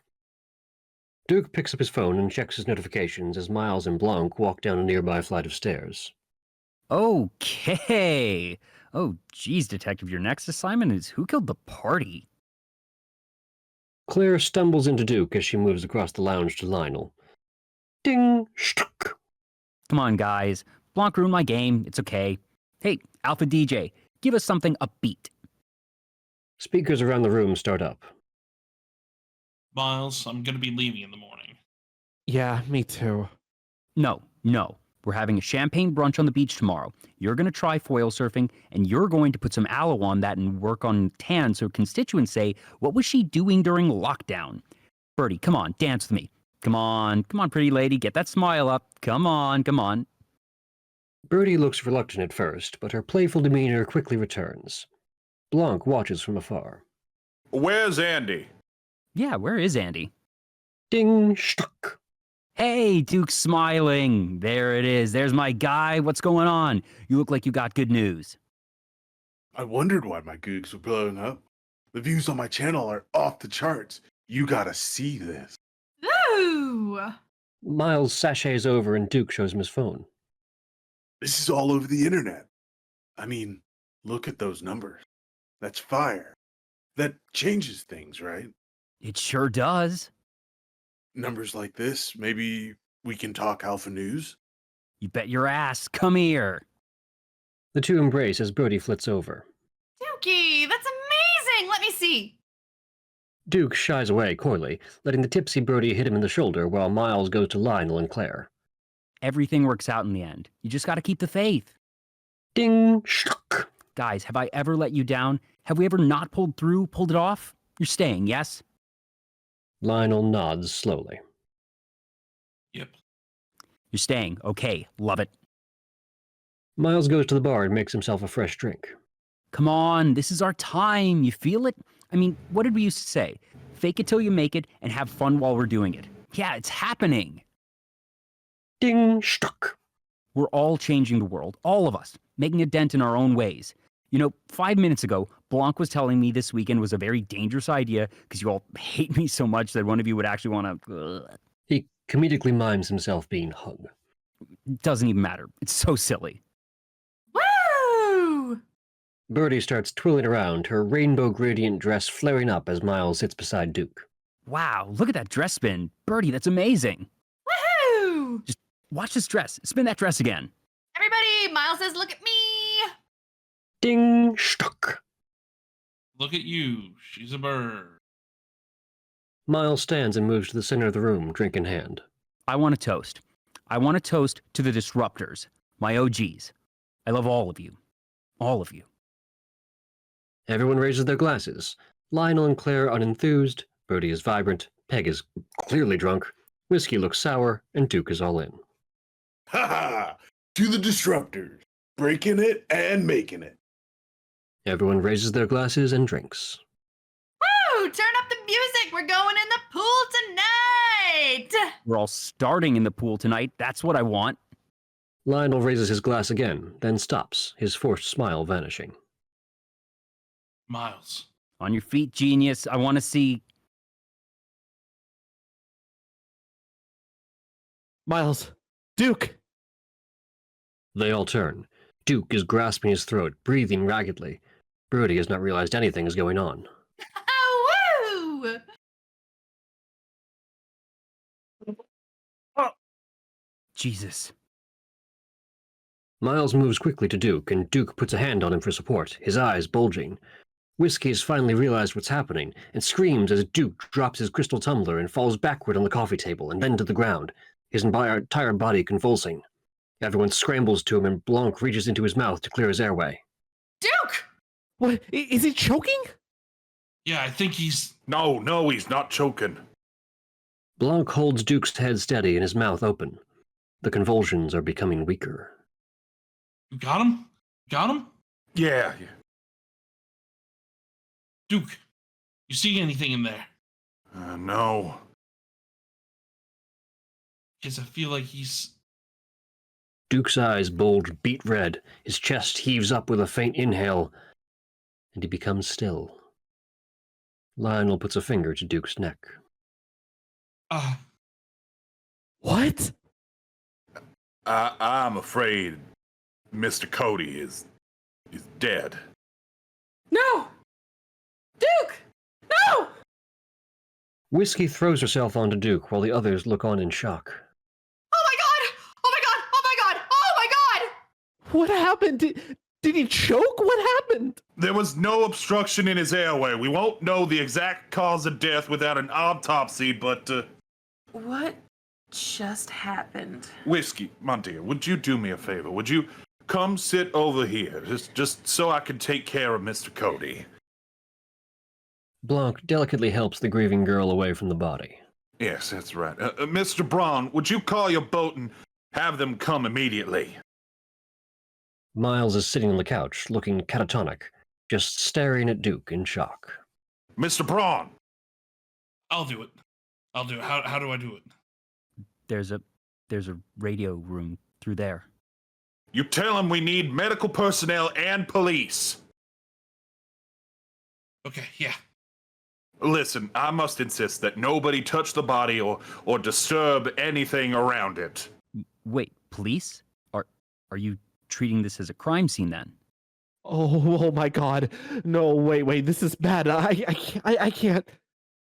Please always come. It's protocol. I can see the headlines. Governor jets off decrees in a pandemic with a men's rights YouTuber who dies. Oh my God! No, Her stomach audibly gurgles. Bacardi. She quickly grabs an ice bucket from under the bar and holds it to her face just in time. Birdie half sobs, half laughs. I think Mr. Blanc's... You're not saying he was done with intention, are you? Well, we don't know.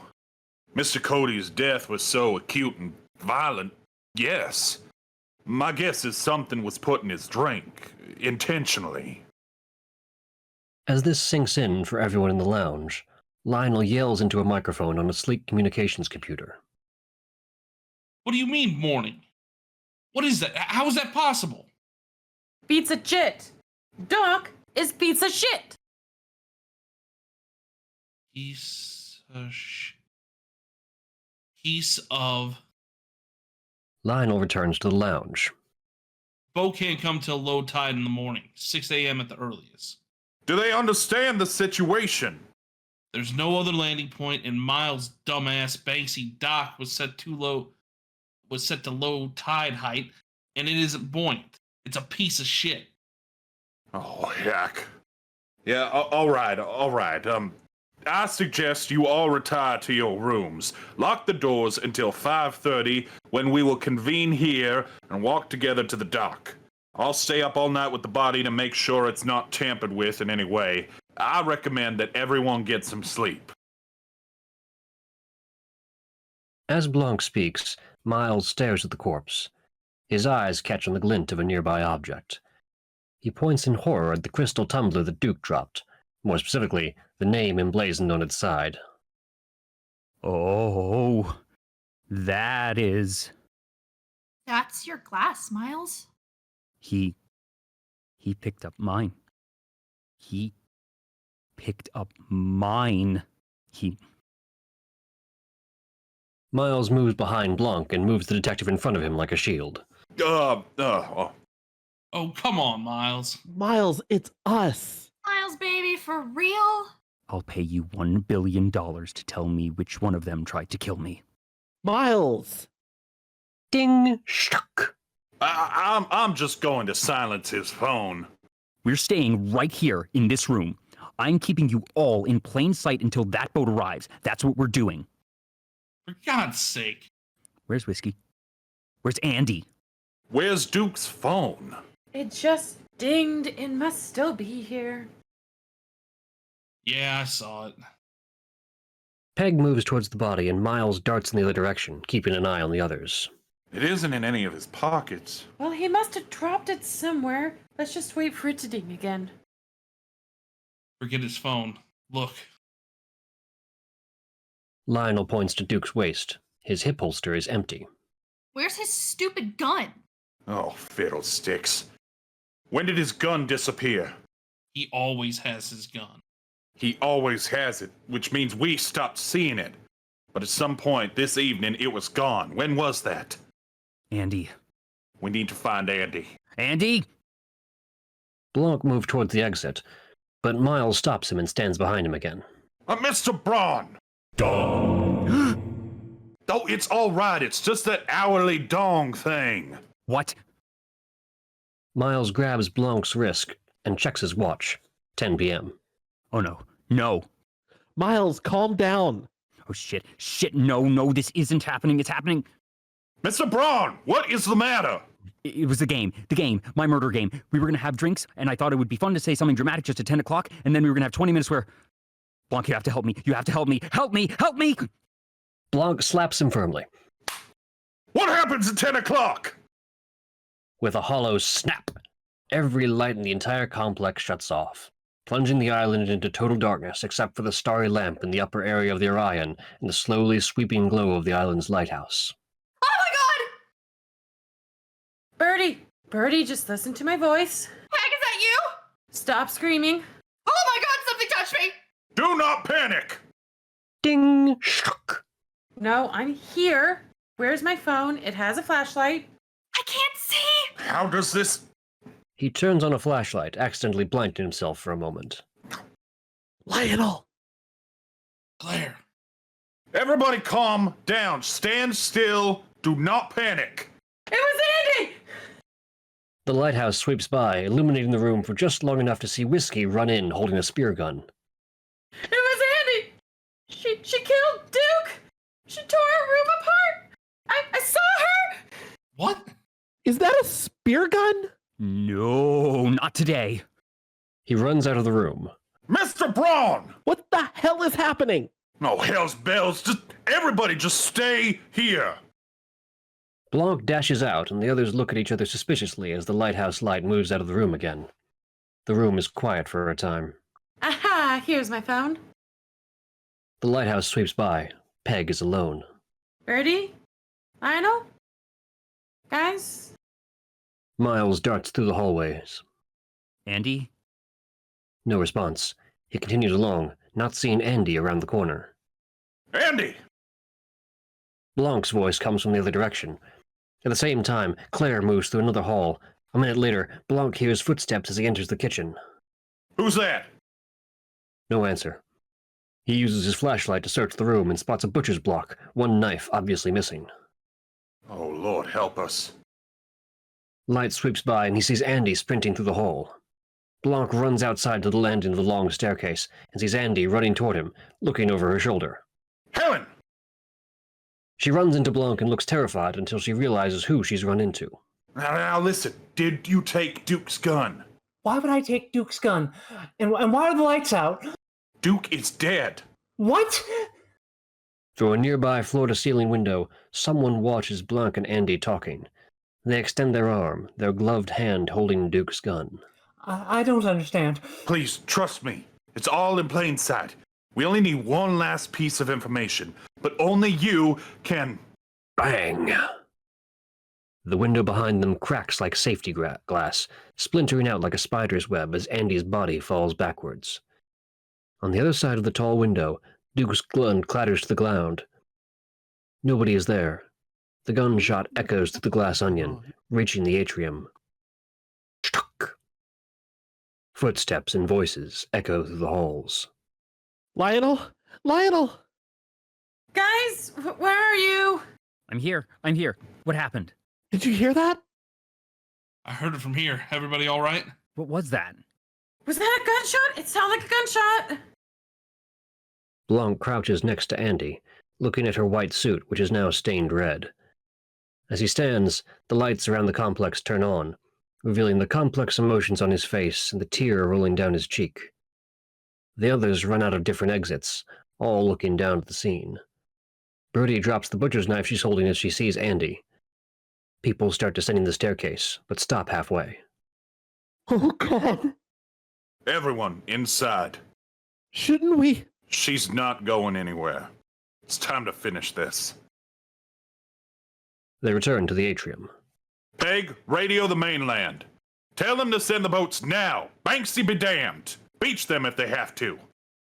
She nods and runs off as Whiskey paces about, looking confused. She killed Duke. Why would she? No! It makes no sense. It all makes perfect sense. Duke, Andy, this weekend, this ridiculous game that started well before we set foot on this island. Will you explain to us then, Detective? No. I can peel back the layers, I can take it to a point, but what lies at the center? Only one person can tell us who killed Cassandra Brand.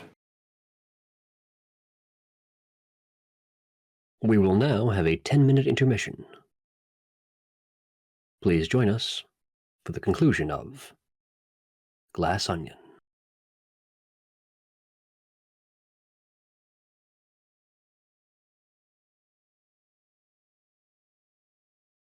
And now, welcome back to our performance of Glass Onion. A hand knocks on a door. Get that, would you? You're not in the bath again, are you? No. The door swings open, revealing a handsome middle-aged man in an apron with baking flour stains on his face. Yeah. He blinks and looks at the visitor, perplexed. Can I help you?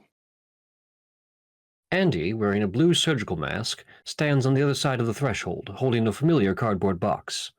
Her hair is longer than it was on the island. Yes. Is this Benoit Blanc's residence? What is this regarding? Well, his office was closed, and I really need to speak with him. It's urgent. Please? Blanc? There's someone here for you. With a box. Soon after, Blanc is out of the bath, dressed, and meeting with his visitor on his apartment's terrace. They sit on opposite sides of a table, the large parcel between them, masks off. Blanc slides the lid off the parcel, revealing the shattered, splintered remains of the puzzle box. Oh my. Well, why don't we start at the beginning? My name's Helen Brand, and I came all the way here from Alabama. Well, what do you do in Alabama? I teach 3rd grade, so a lot of zooming. Again, and tie-dyeing a lot, all this pandemic stuff. Okay, none of that really matters. Mr. Blanc, 2 days ago, I received a call. My twin sister committed suicide. In her car, in her garage, with the engine running. My sister was Cassandra Brand. Do you know who she was? Yes, of course. I'm sorry. I thought you looked familiar. Impressive woman, your sister. You know, she kept a journal every day of her life since she was 6 years old. And you know what she called it? Notes for Future Biographers. Biographers, plural. Girl was just 6 years old. And then the day after high school, she just shot off to New York and she just never looked back. You know, when we were kids, we goof off together and we do this character, Rich Bix. Heavens, the dog ate the caviar again. Then I hear her doing the talking. That's exactly how she sounded. Rich bitch. And I'm like, who are you fooling, girl? Not me.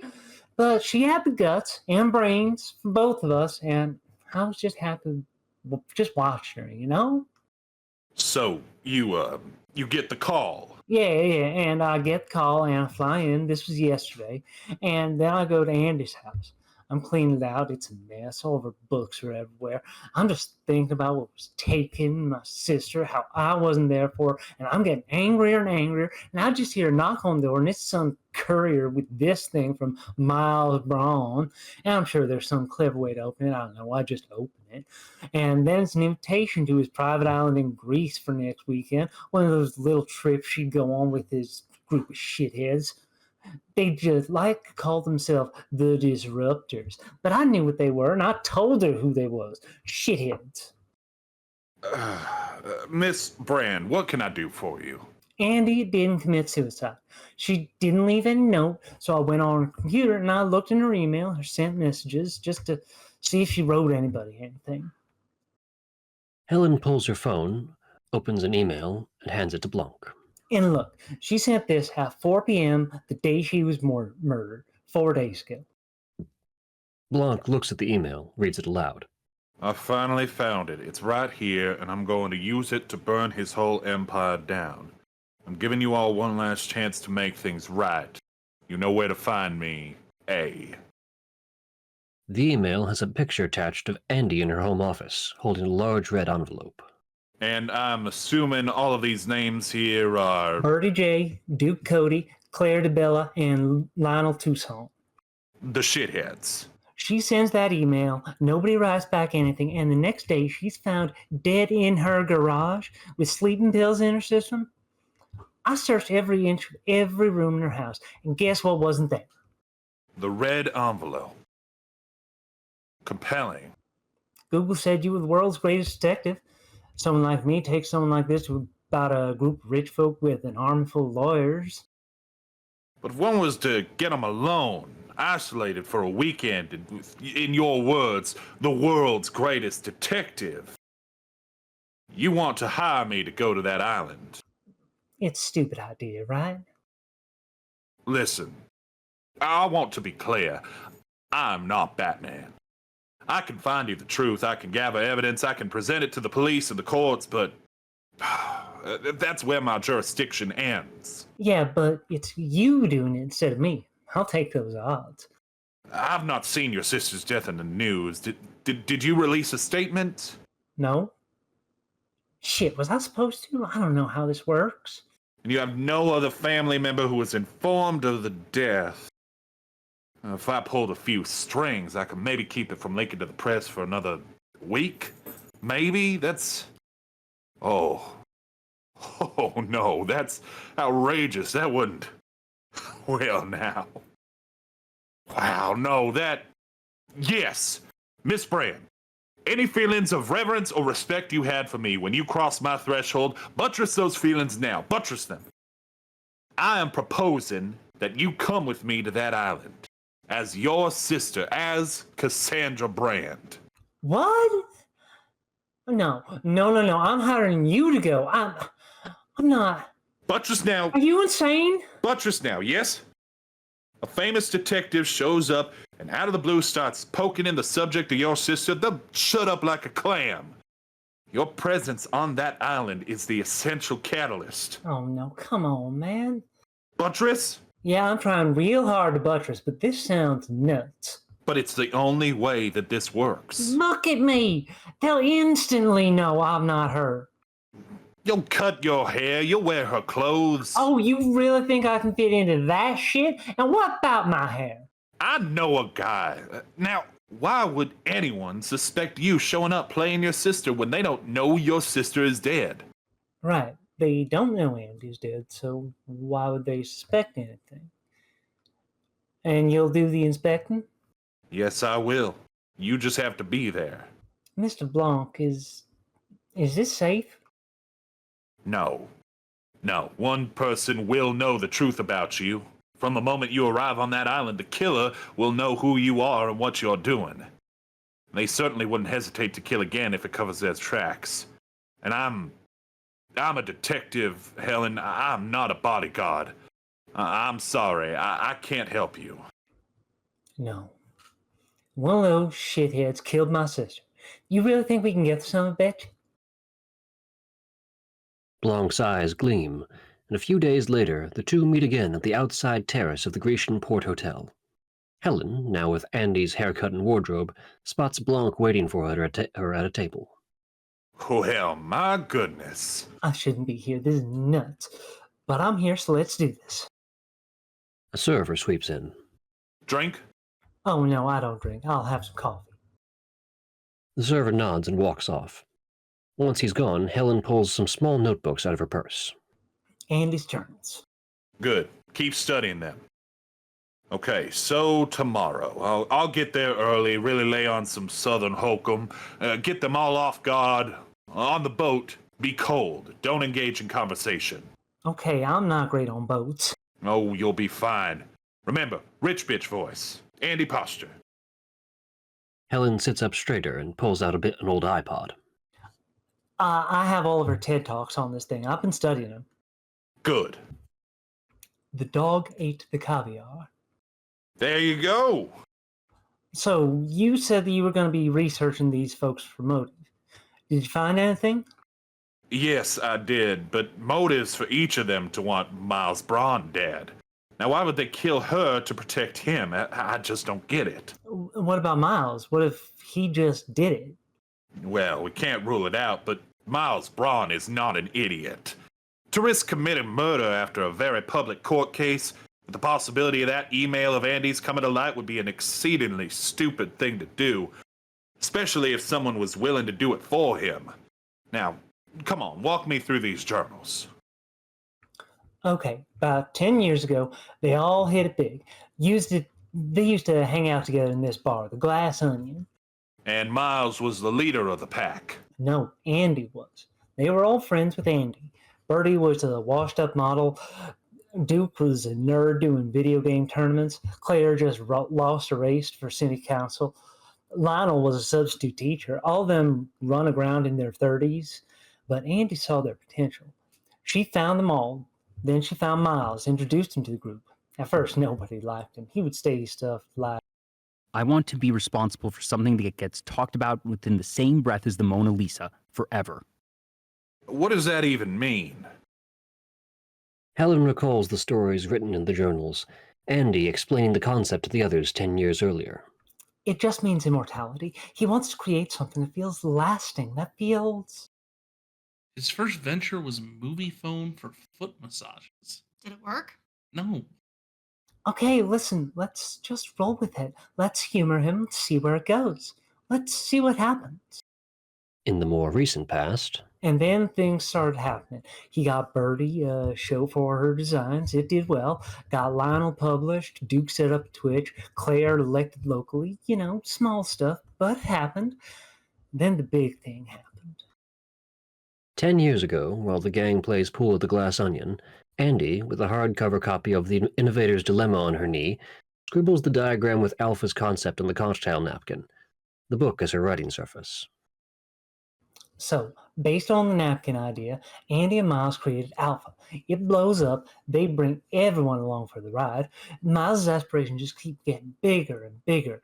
Cut 2 years ago, Miles meets some sketchy Norwegian scientist at an ayahuasca ceremony in Peru who sells him on this whole new hydrogen fuel. He becomes obsessed, and he's willing to give the company's entire resources to launch this thing. 2 years ago, Miles presents a contract to Andy that would authorize all of Alpha to be invested in Clear. No. Andy, come on. This is it. No. This is not a startup. This could blow up the world. Yeah. No! Literally, Miles! This could blow up the world! The reality distortion field ends here. I can't let you do this. What do you mean you can't let me? I'll walk. And I intake half the company to stop you from using it for this. And she did it. By God, I love that she did it. She found out that Miles had the lawyer's work contract, so she was cut out of the company completely. So she sued over that. Her whole case was built on intellectual ownership of the company's founding idea. Her idea on the napkin. Which she didn't keep. At the trial a few months ago, Claire is on the witness stand, avoiding Andy's gaze. Miles was very excited. He had an idea.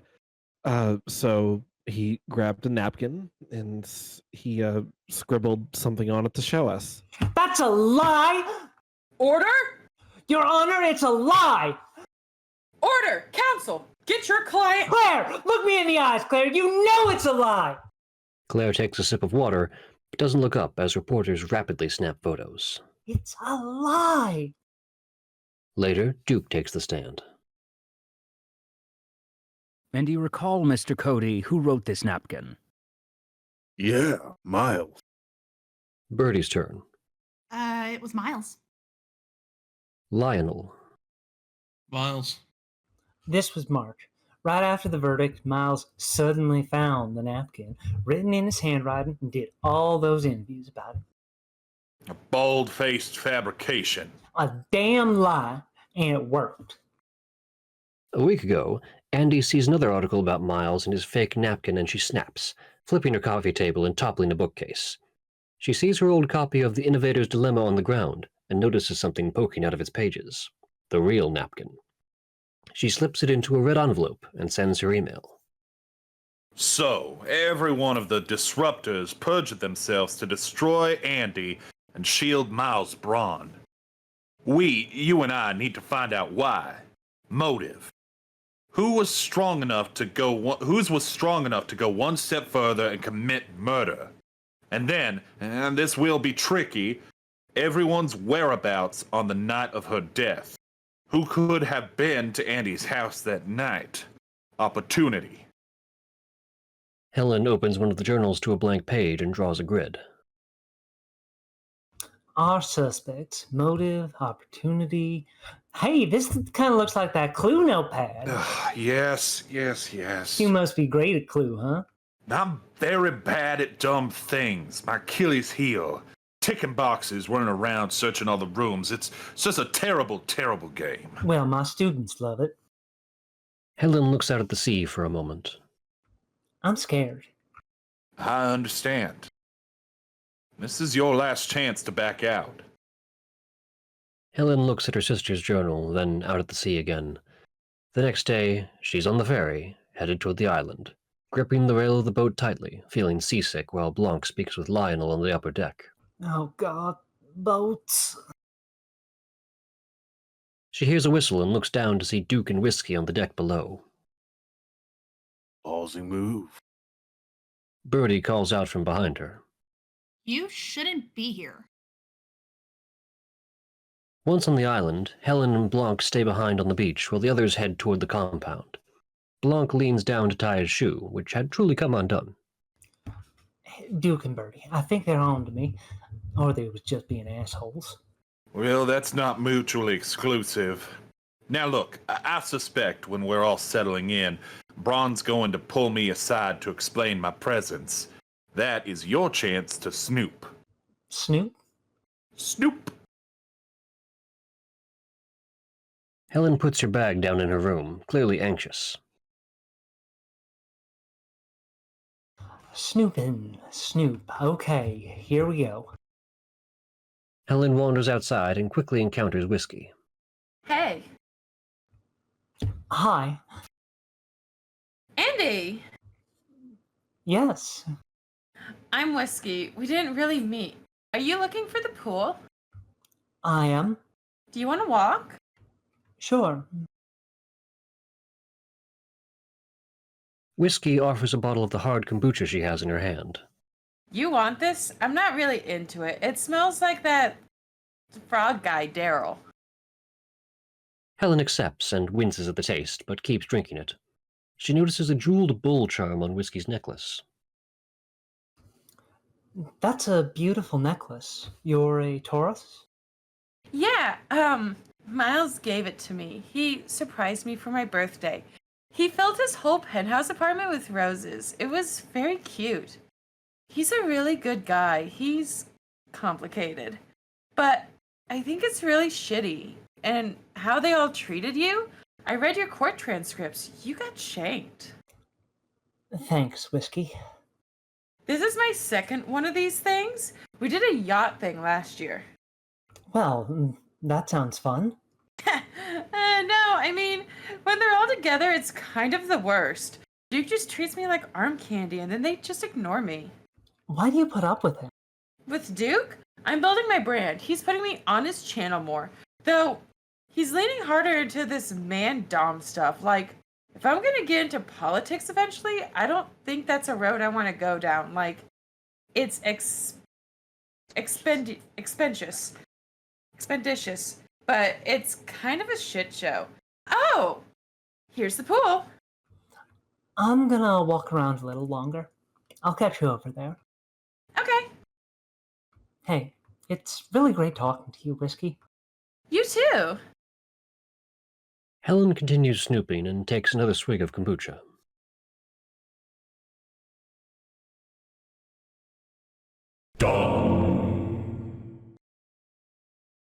Bang! She spit takes and looks in the direction of the shot. Duke has just fired his pistol. Oh my God. Yeah, really? Asshole. Now it's a party.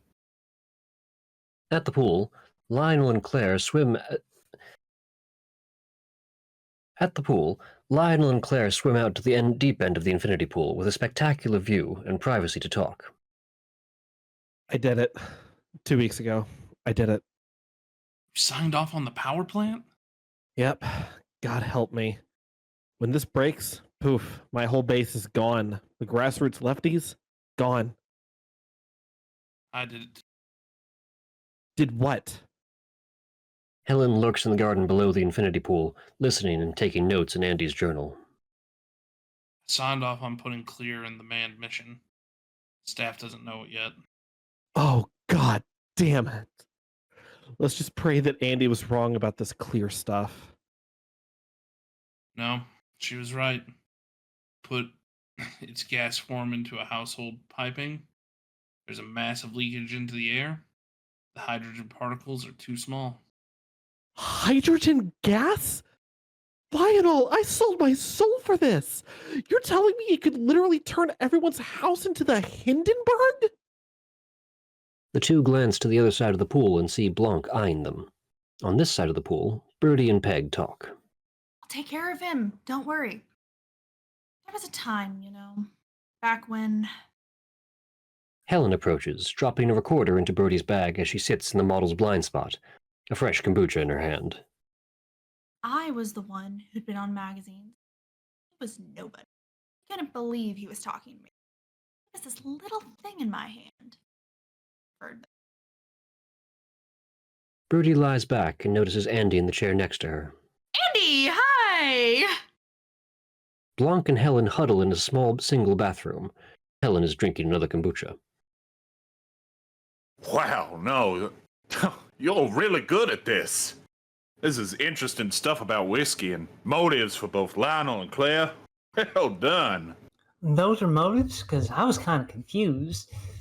Oh, no. They bet the farm and will both be ruined along with Miles if he fails. They need to protect him at all costs. Helen ticks off the M boxes for Lionel and Claire on her not clue grid. But I can't imagine them killing her. I just can't. Think of the crime, the nature of it. They've come to apologize, to make amends. The murder itself is non-violent, gentle even. They slip something in a drink, she passes out, and they put her in a car and turn it on. They don't even see her die. She just goes to sleep. No, they're all more than capable. Helen shudders and gulps down the rest of the bottle in her hand. Whoa! I thought you said you didn't drink. Oh, this isn't a drink. This is some funky health stuff. No, you give me that. That's hard kombucha. He takes the bottle and looks it over. That's Jared Leto's hard kombucha. What is that? That's 9% alcohol or so. Get off that. How many of these things have you had? I don't know, but I feel fine. Okay? We need to focus. We need to find the O's, the opportunities. We gotta open them up. It's time to push it. No. We're not pushing anything right now. Listen, I feel good. I think you should maybe lie down. We're running out of time, Blanc. Helen, please. Think of the danger here. You gotta step back. Let me handle this. Push nothing. Later, Miles gives his speech on disruption. They're going to tell you to stop. Even your partner will say, you need to stop. Because as it turns out, nobody wants you to break the system itself. But that is what true disruption is. And that's what unites all of us. We all got to that line and crossed it. See? Helen takes a last long pull from the hard kombucha, straightens her posture, and pushes. After her outburst, she storms off and Claire goes after her. Helen starts to stumble as she makes her way out through the gardens. Andy, wait. No, you wait. That day in court, you couldn't even look me in the eye. What are you doing? Duke emerges from the pool area, joining them. You want to talk about the email? Oh, so now you want to talk about the email. You didn't even write back. I'm a politician. I never email anything I wouldn't want to see on the front page of the Times. I never email anything. That's why I called. Helen scoffs and turns away to hide her reaction to her own blunder. We all did. Right after we got it, over and over. Your phone was off, and then the whole next week. Yeah, well, I've got a new number. And when we couldn't reach you, I went to your house. Lionel and I got there at the same time. Duke was already there. The lights were out. I was pounding on the door so hard, I almost broke it down. We knocked and waited and called for you, but after an hour we left. Bertie came back later on to check. It was the same thing. Where the hell were you, Andy? When did you get there? I don't know. It was dark. And Duke, you were already there? He almost got in an accident on his motorcycle. He was driving so fast. Andy, I almost got pancaked. Helen squints, trying to keep it all straight in her kombucha-induced daze. Okay. Can you say all that one more time for me, please?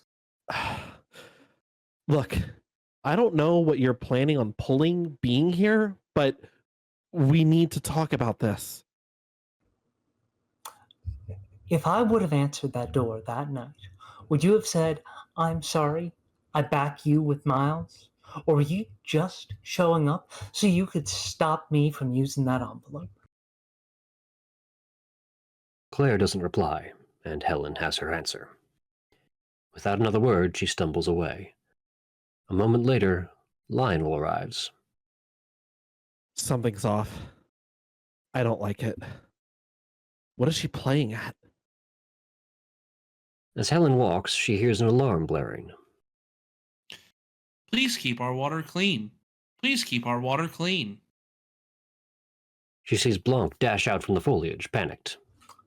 Blanc! The two hide in a fancy gym room filled with expensive equipment. A massive video screen on the wall displays Serena Williams reading a book, along with the words "Fitness with Serena." Helen spots a cooler with electrolyte drinks and takes one. That's everything she said, I think. I think maybe you should take up drinking. You're just killing it. Claire and Lionel were never there alone, but Duke came early and Bertie came late. Yeah, but they could have gotten there early, killed your sister, circled away, and then waited for the other to arrive. Shit. Something is just teasing the edge of my brain. This case confounds me. It just confounds me. Well, we don't have a motive for Duke or Bertie, so... Do either of you two want to do a session or what? The two startle and look up to see the display of Serena Williams looking at them. It's not a picture, it's a video feed. I mean, I'm on the clock.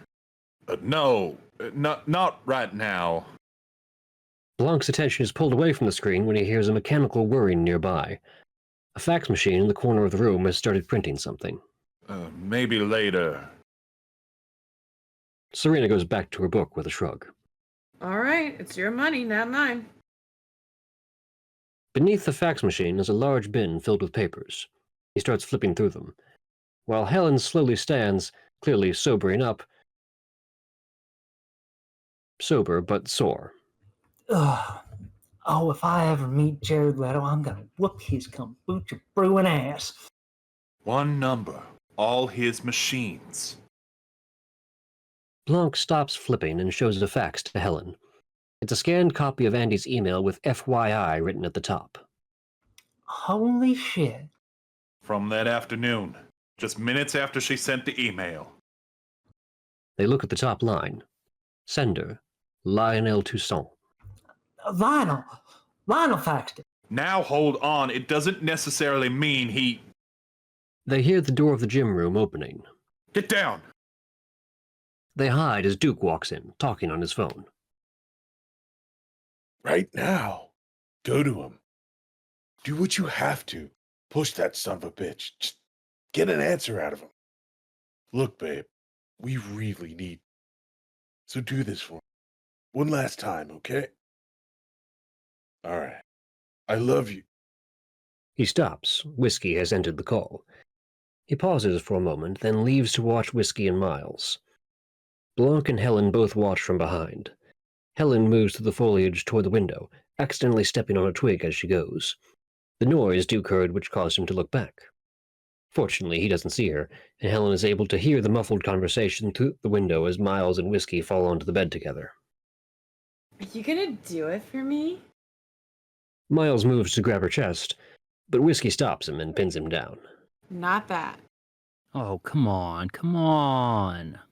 It's all he wants. The YouTube channel is dying. He needs the exposure. Just put him on F1 News, baby. Just a late night spot. You know he's earned it with what he did. Listen. I am building the future of news. I can't have rhino horn boner pill karma in the mix. See? He is my loyal friend, but I can't put him on Alpha News, okay? It is this comment that makes Duke clench his fists. Helen checks off the motive box for Duke and then slips away, quickly finding Peg and Bertie talking in their villa. There's no stopping it, Peg. I can't do this anymore. I'm done. Peg! Don't talk to me. Wait, Peg! 10 years. 10 years. My therapist says this is a toxic relationship. Peggy, no, don't be like that. Don't follow me, Bertie. I quit. Peg leaves the villa in a huff and Bertie runs after her. When they're gone, Helen dashes in, grabs her recorder from Bertie's bag, and then brings it back to her villa where Blanc is waiting. They listen to the recording together. What does Miles mean? This is her only chance. What does anything mean? Bertie, I swear to God, I'm gonna punch you in the face if you do not tell me. I am going to sign the statement. No! That'll destroy us. There's no coming back from... The story is gonna break. There's no stopping it. We'll do what we always do. Deny, half apologize, then go silent a while. I will handle this, you... Bertie pulls a phone out from another bag and hands it to Peg. What is this?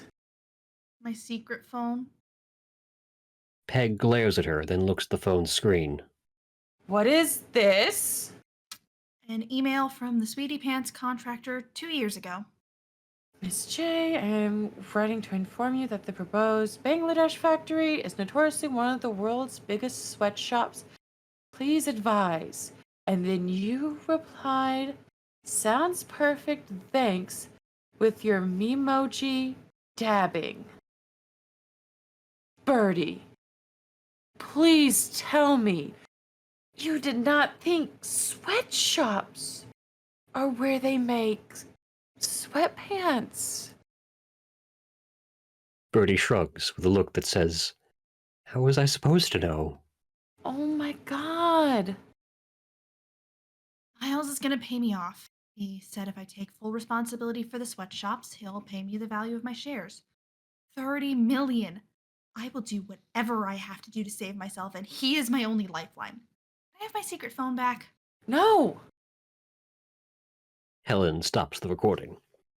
Helen glumly ticks off Bertie and Duke's motive boxes. A full card. This just never happens in Clue. That's because it is a terrible game. They all had a motive to protect Miles. They were all there that night. So what now, Detective? The envelope. Whoever killed your sister took that envelope to protect Miles. They wouldn't just destroy it, they would want him to see what they'd done for him. They brought it here. It's here, so how are we supposed to find it? Well, unless someone brings an attached case to dinner, they won't have an envelope that size on their person. They have to hide it in their room. So at dinner tonight... At dinner? Andy, I'm hoping it's still whiskey soda? You need to keep your head clear and stay sharp, because you have to find a way. I want the truth! Stuck. The glass slides down in front of the Mona Lisa. I can give you that. A way that is so painfully uncomfortable that nobody will question it or follow you. Pick a fight and lose. We have to find that envelope. You're the loser. That's the truth. Andy makes her exit, intentionally bumping Duke as she goes. There she is. There's the Andy I know. Ding, stuck. On her way out, she passes Whiskey, smoking just outside the main door. He's a son of a bitch, Whiskey. Leave his ass. She makes a beeline for Claire's villa and tears the place apart. Search their rooms. Ransack them. Fast and thorough. Don't worry about being neat. Helen rips through Claire's belongings, finding some joints and an adult toy, but no envelope.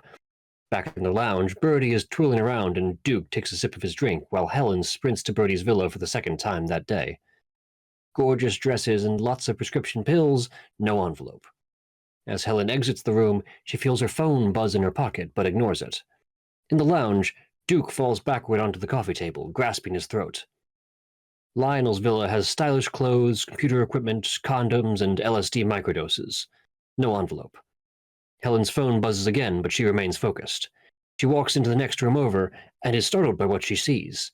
She's no longer in a billionaire villa, but in a 70s-era basement, complete with wood panel walls, band posters, a tie-dye drum set, and a surfboard. Daryl sits in a recliner chair, smoking and drinking a beer. Music is playing at a reasonable volume, and the room is surprisingly tidy, even if incongruous with the rest of the compound. Oh, hey. Hi. Sorry. She runs out. You want to hang out, or I guess not? Helen runs into Duke's next villa, and her phone buzzes again. Damn it. She finally checks it. 21 missed calls and 37 new messages, all with variants of "just saw, call when you can," and "just heard the news, I'm so sorry." She opens her browser and searches Cassandra Brand. The top result is a headline published 28 minutes ago. Cassandra Brand dead of apparent suicide, police confirm. Oh, shit. After a moment of fear, she pockets her phone and launches back into her search. Gun magazines, spearfishing gear, weights, athletic wear, Viagra, but no envelope. Whiskey has walked in, her makeup streaked with tears. Andy? I can explain this. Huh? Wait a minute. Whiskey, is the party over? No, I left.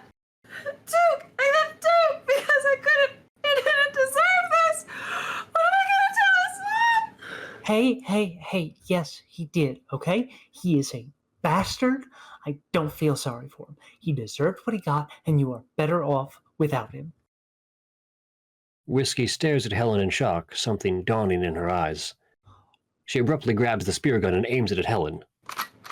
Whoa, what the fuck? The lights go out.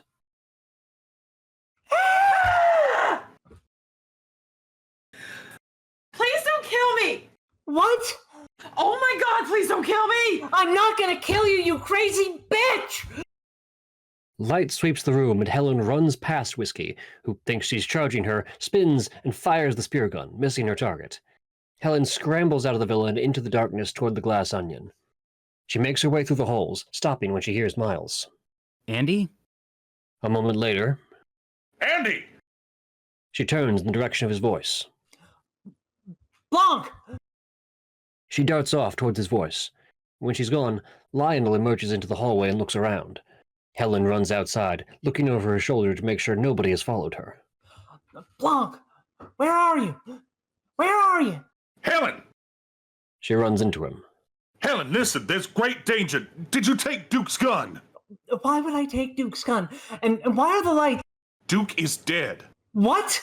No time. Did you find the envelope? No, I searched every room. It's not there. Oh, I've been a fool. There's one more room to search. They already gave it to Miles. It's in the glass onion. Now, if I could distract everyone and you can get up there and find it. No, but that doesn't tell us who gave it to him. Blanc, I don't understand. Please, just trust me. It's all in plain sight. We only need one last piece of information, but only you can... Bang! The glass shatters. Helen flies back onto the steps. Blanc spins. Footsteps run away. Blanc turns back to Helen splayed out on the stairs, breath caught in his throat. He looks the closest he ever has to outright sobbing when Helen suddenly gasps and bolts upright. Blanc staggers back in shock. Helen catches her breath, the wind knocked out of her, but she seems more annoyed than anything. Son of a bitch!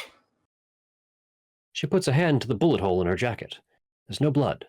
She reaches into the jacket's inside pocket and pulls out Andy's journal, the smoking slug embedded in its pages. Blanc's face is frozen as his mind races. He looks from Helen to the broken window, to the glass onion above them. Blanc, go chase him! What are you doing? Don't let him get away! As if in a trance, he reaches into his jacket pocket and pulls out the bottle of Jeremy Renner's hot sauce. Killer thinks you're dead. This is our cover. He crouches down and opens the bottle.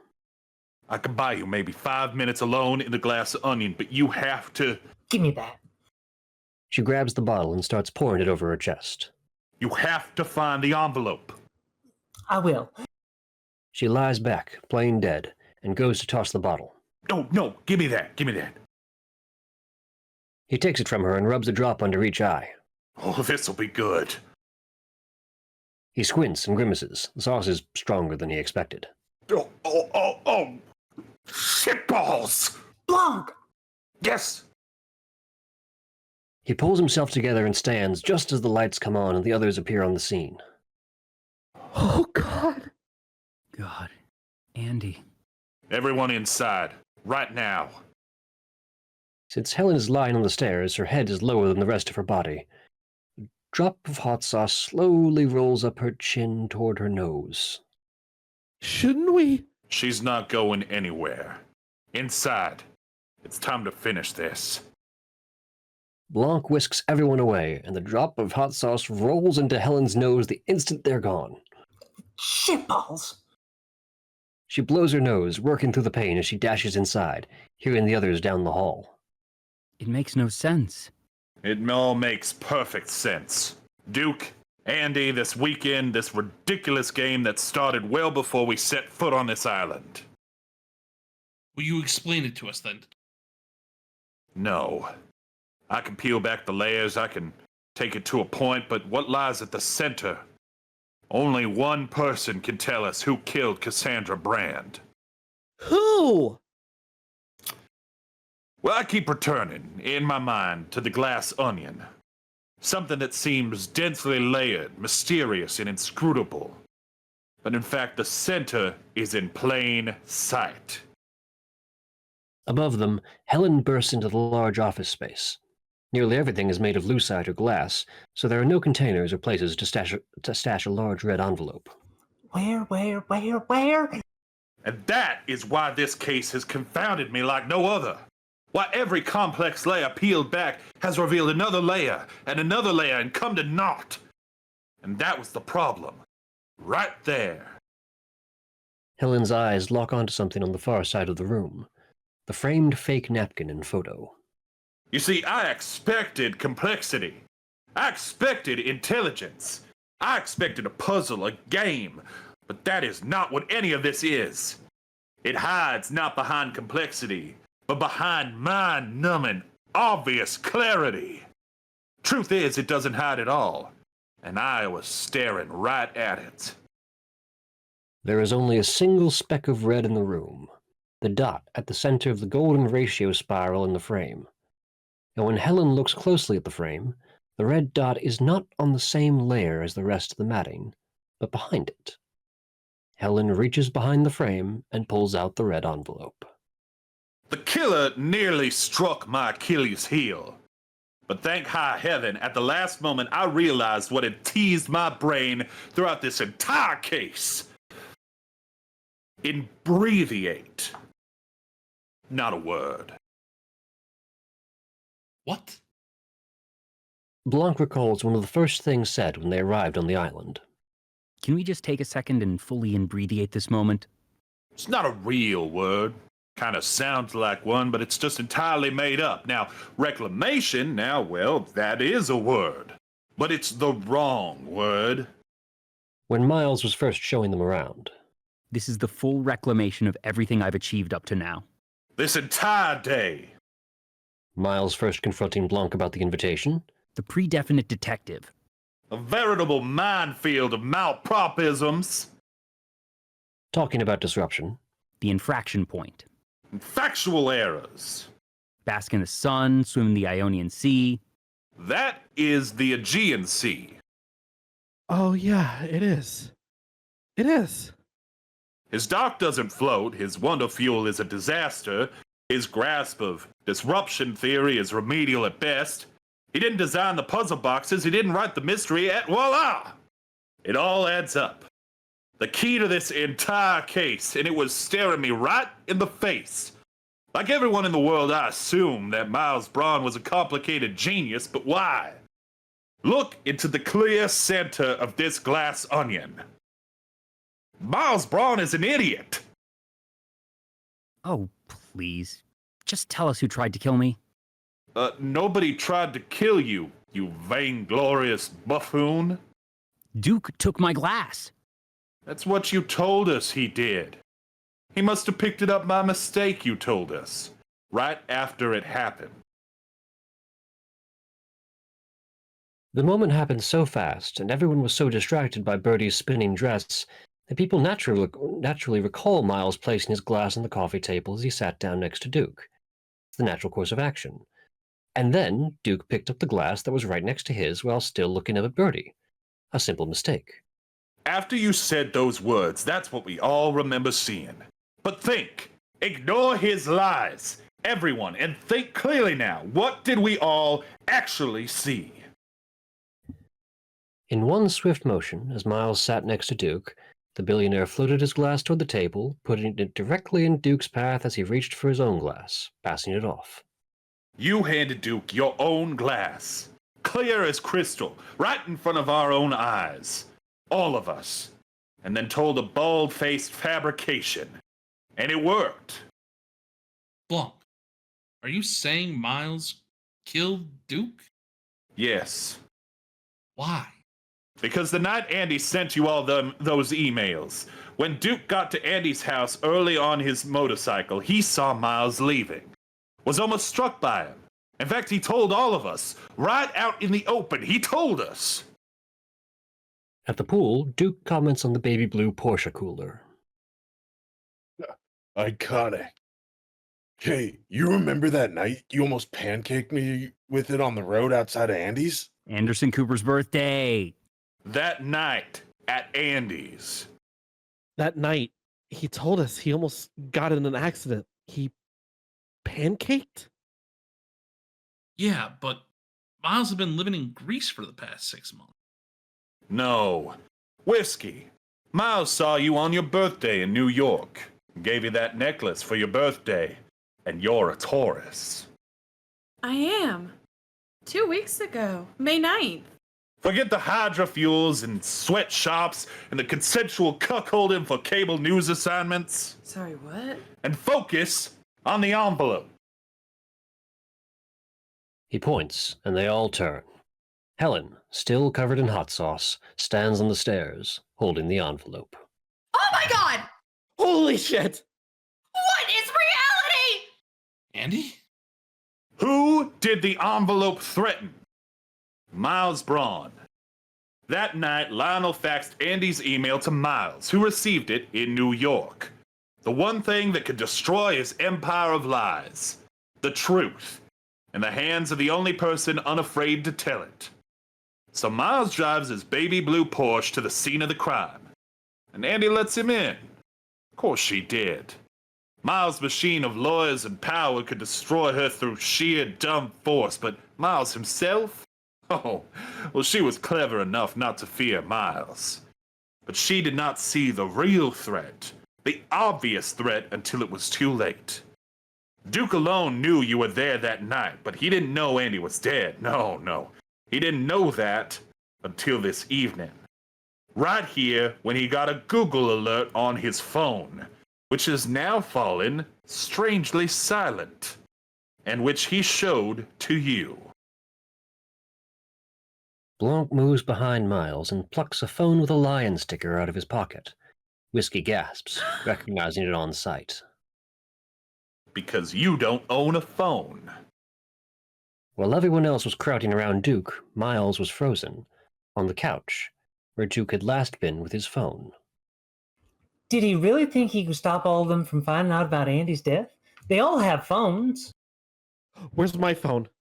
Peggy, please. Still no.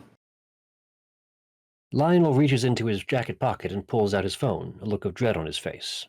He didn't need to hide the death. He just needed to hide that Duke had shown him the death moments before he was killed. Right in the open, Duke showed him. Earlier, when Duke was eagerly showing Miles his phone, talking about the view on his channel being off the charts, he showed Miles the news story about Andy's death. That changes things, right? It sure does. And told him what he wanted in return for his silence. Numbers like this, maybe we can talk Alpha News. You bet your ass. Come here. And so what does Miles do? Does he keep a vial of poison in her tooth or something? Is that some rich person thing? No. No, it's so much stupider than that. Birdie, what are the ingredients to your Cuban breeze? Vodka, amaretto. Oh my god! When Miles goes to make himself a fresh drink, he pours a bit of something extra into the glass. And pineapple juice. Back on the pier, when everyone was being shot in the mouth, Duke had only one concern. No pineapple in that, right? Duke don't dance with pineapple. An allergy! He can't even have a drop. Pineapple juice! He just put pineapple juice in his whiskey! It's so dumb. Oh, it's so dumb. It's brilliant. No! It's just dumb! Claire and Bertie crowd around Lionel as he finishes reading the article on his phone. Died of parent suicide. She's survived by her sister, Helen. Oh, you told me about Helen, your twin sister. Oh, wait! Helen Brand, ladies and gentlemen. And now we come to Helen's attempted murder, which I have to give you credit for did have a sound foundation of thought. You realize the opportunity laid out in front of you. You have a house on a remote island filled with desperate people, all of whom have a real live reason to wish this woman harm. Blanc squints for a moment, looking at Miles with renewed disappointment. Furthermore, you have a loaded gun conveniently within reach. When Miles hugs Duke, he steals the gun. When he makes the pineapple-infused drink, he hides the gun in the bar cart. And when the lights go out, he retrieves it. And the lights had even been turned off. This time, Blanc recalls his own words from earlier in the day. You've taken 7 people, each of whom has a real-life reason to wish you harm, gathered them together on a remote island, and placed the idea of your murder in their heads. It's like putting a loaded gun on the table and turning off the lights. Blanc is baffled. Heavens to you dim-witted, brainless jackass! You're one murder with any panache at all, and you stole the whole idea from me! Lionel looks at Miles, the scientist equally baffled. And after all that, you still kept the envelope? Didn't even burn it or anything? Miles glances around awkwardly as Helen holds up a yellowed napkin. Recognize this? Andy's handwriting. I got you, son of a bitch. Oh, let's slow down there, sister, okay? Because first, how could you ever prove that that's the original? She might have copied mine. No. Bar closed 9 years ago, and hers has one thing yours just doesn't. Helen points to faded, embossed letters on the bottom of the napkin. The glass onion. Okay. But second... Click. In the blink of an eye, he pulls out his lighter, ignites it, and the blue flame spears through the napkin, reducing it to ash. Stuck! The Mona Lisa is encased in glass. Miles turns and points and smiles to Lionel. Thanks for that great idea. Lionel looks horrified, but not as horrified as Blanc and Helen. What the hell did he do? He just burned it. Burned what?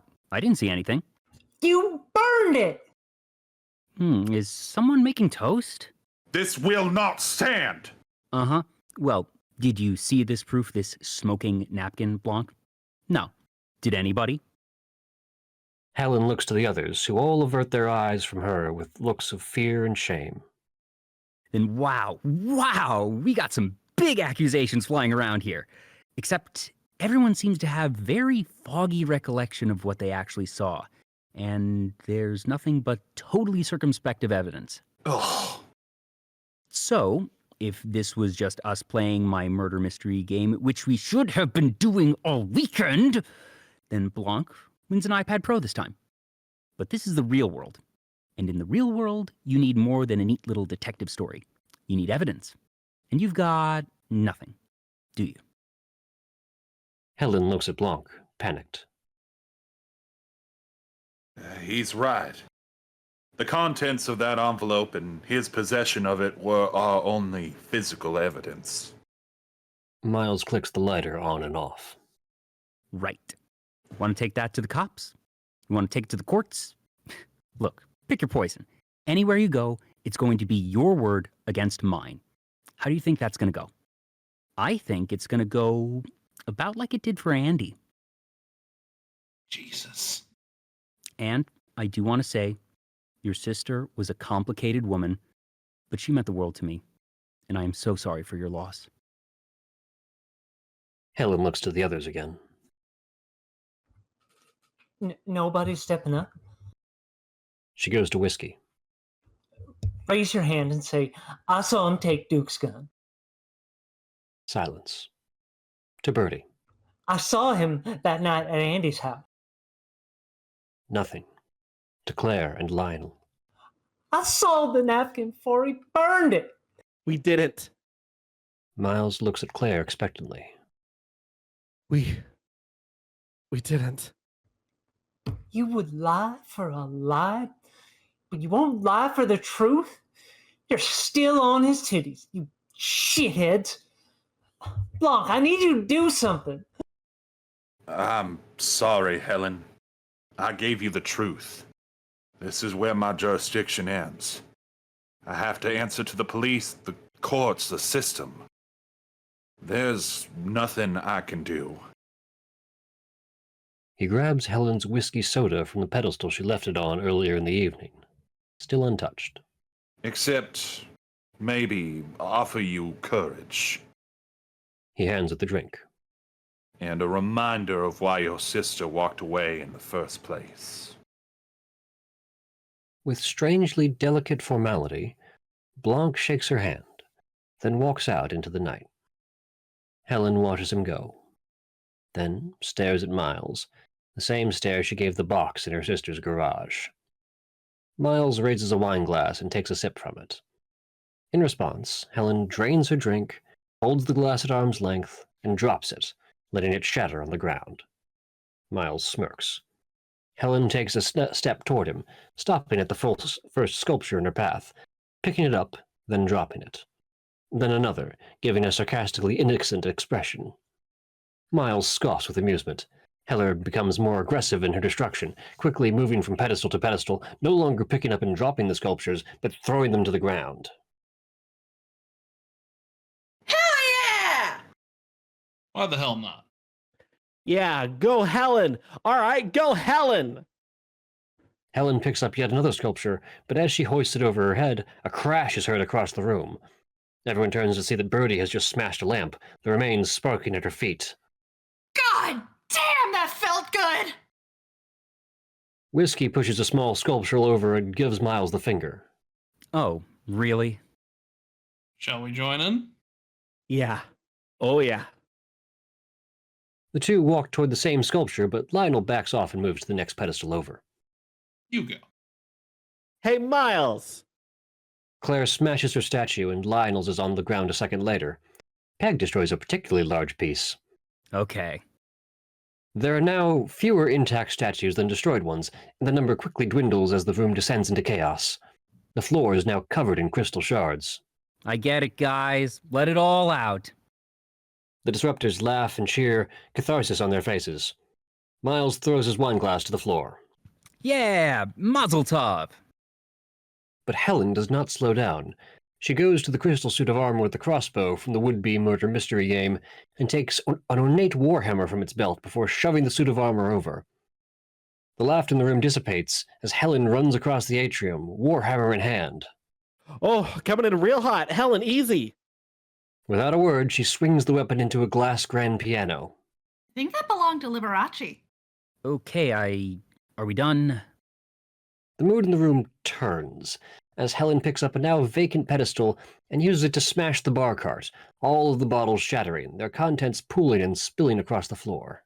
Okay, what? Helen walks aggressively toward Miles. What do you want?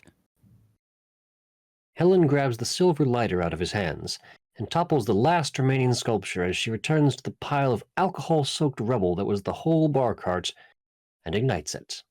Oh! Oh my god, whoa! Miles? Fire extinguisher, Miles? Helen runs to the lounge area.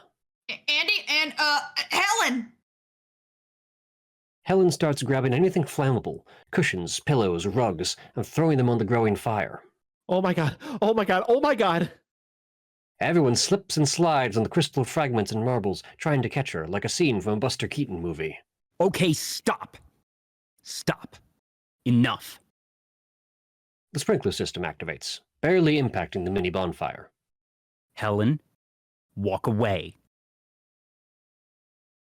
Yeah, with a reminder of why my sister walked away in the first place. When Blanc shook Helen's hand, he gave her something. She holds it up for Miles to see. The dangerous object that Miles himself gave Blanc, but was too foolish or preoccupied to reclaim. The small crystal of clear. Miles looks from it to the growing fire. His eyes growing wide as they dart to the fireplace, the lights, his fax machine, and the heating duct directly above the pyre, which is already glowing threateningly.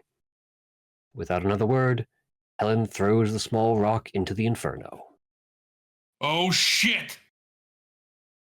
As the clear touches the bonfire, the flames suddenly plume upwards as if the air itself is being ignited, up into the ceiling, into the vents, into the walls, like the house itself is sucking the fire into its lungs.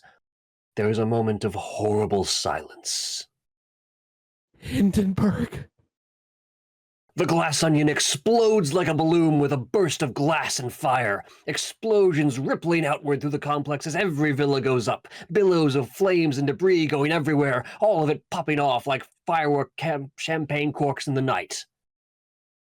This is a smokeless garden. This is a smokeless garden. In one of the gardens far from the buildings, Blanc sits in a lawn chair, lighting up a cigar with great satisfaction. He then passes the lighter to Daryl, in a chair next to him, awed at the destruction. Disruption. Fucking A. Inside, there isn't much structural damage, but streams of fire jet from ruptured walls, the floor, everywhere, the air filled with flickering embers. Everyone looks around, dazed. As Miles surveys his ruined kingdom, he hears a creaking from above. A moment later, his baby blue Porsche falls through the ceiling and smashes into the atrium. Miles glares at Helen, whose eyes flicker away from him.